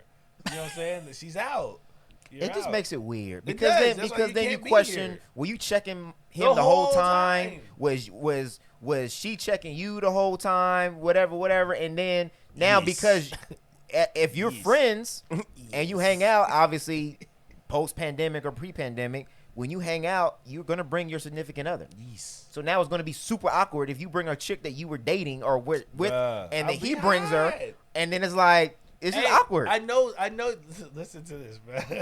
Because this nigga brought her, the girl, my god brother. He brought her to dinner to come have dinner at my house, and he was asking like, you know, what kind of sex positions did you guys do? And did you do this? That's and weird, bro. Don't be asking why'd that you shit, do bro. That's that, weird. bro? You ain't even Ask got to that tell shit. her where to even find the cups. She knows where to find the cups. I'm weak. She know her way around. Yeah, you already know the way around the house. He was so hot. Like I was like, well, I asked him straight up. I was like, why would you bring her here? I didn't even know she was coming. Why would you even ask that question? Yeah, that's Why not. would That's you- you. what are Why you do you? You don't really want to know. No, you want to really know. don't. You don't really. wanna know. Yeah, I No, that think- means you shouldn't have got with her. Yeah, you I would definitely love gotta- to tell you if you ask. Oh, insecure ass shit. That's what I it would is. love to tell you if you ask. That's Yo, what it bro, is. He don't even fuck with me right now, bro. He told me we ain't even cool. But he decided to mess he with her, though. did it though to himself. That's what I'm saying. bro. I can see if it was the other way around. Yeah, but nah, he did. You was messing with somebody he talked to? Yeah, that's weird. That makes Nigga, sense. Did he? Wait a minute. Did he know? Yes. I told him. Before he started. I told him before she came over, before they started hanging out real big. I told him. He brought her to a UFC fight party, bro. And hopefully she told him. I don't know. I don't know. I don't know if she knew that we definitely knew been each in other. I that don't think so. situation because Sac is small. Come on now, and Hella we've small. all dated. You know what I'm saying? So, you know, you find out like people know people or whatever. Like I met Tyson when we was living in Houston, so it was a lot of people in Sacramento that we know the same people, and it was like, oh, you know him? I'm gonna keep it real. Like, oh, I used to talk to him. Yeah, you like, gotta tell him. you gotta keep it real. Cause look, I'm gonna tell y'all this for any woman that is listening. Well, actually, I ain't gonna say for any woman because some men don't operate this. I operate like this. I think we operate this on the table. I would rather hear it from you than from somebody else. Right. Because if I hear from somebody else, it's bad. Yeah. Because that means you try to hide it. Oh, that's what it feel like. That's what it feels like. Yeah, I feel. It may not be intentional, but that's what it feels like. Yeah. I'm gonna say that. Sometimes you tell hear you from what, I don't somebody care. else Anybody because got no they don't smoke know for that me. you know that person. You know what I'm saying? Like, because nowadays with like social media, somebody will see somebody you That's dating or talking to or whatever and be like, hey, bro, you know, da da da da. Like, shit, I didn't even know you knew that I'm also nigga. that nigga too, though. I will like I be on the line, bro. Like I be seeing some of my niggas be like, and I be watching them flirt with chicks and shit, and I be like, man, bro, should I? When do I intervene and nigga try to? Nigga, seem me like and you, I'm- we've had some of these conversations. Yeah, but when we see women in common, I'm like, oh, how you know her? Exactly. I'm like, oh, but you know what though? But you know, facts. See, I'm so. But we both do that though. Yeah, It's because yeah. you just want to make sure that you ain't gonna get played. Because facts, right? So, bro, when we find out that the same chick is was sending us at one point in our lives nudes and shit, you know what I'm saying? It's almost like, But she ain't wrong because she didn't know. well, she's not, but we know. Yeah. And then it's, you know what makes it weird? To know that she knows that we interact every day like this, and just to act like it doesn't exist. That shit's It's getting weird. too close. You know what I'm saying? That shit's weird. The fucked up thing is she's named from Sac. So most of them made it. You know what I'm saying? It's crazy. But Oh, I'm glad I'm out the game. You know what? I thank God every day Oh. that I'm retired. I'm glad I retired my jersey. yeah, bro, it's just Dating nowadays is so trash. I'm just glad I don't It's have not to that do bad. it. It's not that bad. Oh man, that's not what I've been hearing. it's not. I that bad. miss the Here's the thing, days though. when people used Me to and call Paul your Mooney are house dating from up here, phone. though. We're dating from up here. Look. we're not dating down. We're not dating from. Well, No, it's just still trash. The internet, it's not the same. It's not, but the thing is, nobody's adapting to it. Nobody's adapting to the change. Everybody's used to the traditional shit, but it's like we're not doing traditional shit anymore. We can't do traditional shit. Y'all want us to approach y'all a certain way, but still don't want to do the things. We had to change the way we approach women, but y'all now are changing the way that y'all get approached. Well, I that's seen a because post. they can see what other men are doing every day. Well, not even just that. All right, so look, I seen a post. What was the post? It was talking about the girl. She was talking about she don't want to. These men aren't persuasive no more. As soon as you tell them no, that's it. And I'm like, that's what y'all wanted. But you don't respond in Instagram. Right, messages. y'all. Well, that's her, and I think Yeah. that's the problem. That's why I said the issue, the internet. The internet is too involved. Like, everybody's listening to what everybody else has to say about relationships. Like, she's one person, you're one person, and everybody's like, well, women are doing this. Like, no, that's what the internet is saying. I just gave niggas the game in the grocery store. The grocery store pickup line. Just I was like, man, go get dressed. People taking too much game from the internet and not just meeting people and getting to know that person and what they want, they likes and they dislikes. You worried about what the internet is telling you to do. But that's the proximity rule. Like, so everybody, like, how many people honestly know people that are in long-term relationships or marriages from social media, Facebook or Instagram or Twitter? Like, I can't tell you. I think probably one. You know what I mean? Everybody else that I know. Well, when you say long term, long term, like married. Like, well, I think it'll become more common because I think it was at one point it was taboo to do internet dating, but now it's like it's essential. Like most people do it, so you know. A lot of people actually have been married off of Stop taking all your advice from the internet. Yeah, that's all I can tell people. I think what Photo B is saying is that what's socially acceptable has changed. So it is not socially acceptable for a man to, quote unquote, it's honestly really to me it's harassing a woman until she says yes, because then it turns into harassment. If you are continually persistent, asking, and some women want that because it shows that it's the initiative and whatever, but those women have to now understand that we cannot do that to all the women we talk to because then it is harassment. Exactly. That's what I was saying when it comes to women need to change the way that they But that's her interact. No, it is. Well, it is. Yeah. But you gotta understand, we see this shit. That man is how we act. We're most likely not going to keep on persuading you anymore because one, we may not have the damn time to. We may not care anymore. Once you tell us no, somebody else, we have proximity. I appreciate a motherfucker that could take a no. Please, thanks, bro. Like I'm not. Please. I can take. Look, listen. Go If you tell don't me, message me good morning every day. Listen, when I said I'm not interested. I appreciate the chase where there's a response. And you not giving it all away right away because I appreciate the chase, I appreciate the whole process. But if you're just like I'm not interested, I'm done. But the difference between a chase, it's not a chase. If somebody says I don't want you and you post, that's not a chase. If somebody, if you're interested, but they're just making you take it slow, that's what I'm saying. That's different. Reverb Nation, women. Post screenshots of niggas that's in your inbox that you have told them no, and they keep texting you good morning. So we can prove a point. Day. Clip that. This honestly, I had one of my friends post. She had posted a post about Batman, and she was like, "Batman is. If I say Batman is trash, that's not an invitation for you to explain why he not right." A nigga came in her inbox and was like, "Why do you think Batman is trash? I think you're really dope." And then literally the next message was, "I really want to have sex with you." I was like, "This real life? This is real life, sis? Yeah. This is real life out here." That's real. Who does that? Bruh, what kind of stuff do I send you all the time? Yeah. And you think it's just men? Like, why would you do that? I post well, that's why I said, so I'm glad I'm not dating. You think it's just I send him and him stuff. Post it. Who would say that? Bro, that's because you be thirst trapping them thighs. Yeah, he do. It's not my fault. And the cakes. And like, the cakes. It's the cheesecakes. Cheesecakes. Those are the cakes I'm talking about. But and the workout vids. Yeah, it's all marketing. Marketing for what? For selling cheesecakes. Yeah. It's doing a wonderful job. Dude, when you start doing cheesecakes? A few months ago. Yeah. How long you been doing the workout videos? Just a few months. Right after I didn't post any workout videos. I posted no workout videos. Photo B said you capping. Hey, focus to your face. Focus to your face. Now listen, go find me. Look, go find the workout. Go find the workout video before cheesecake sales. I'll give you $100. Okay. Oh, let me get my money. Yeah. No, just him. Yeah.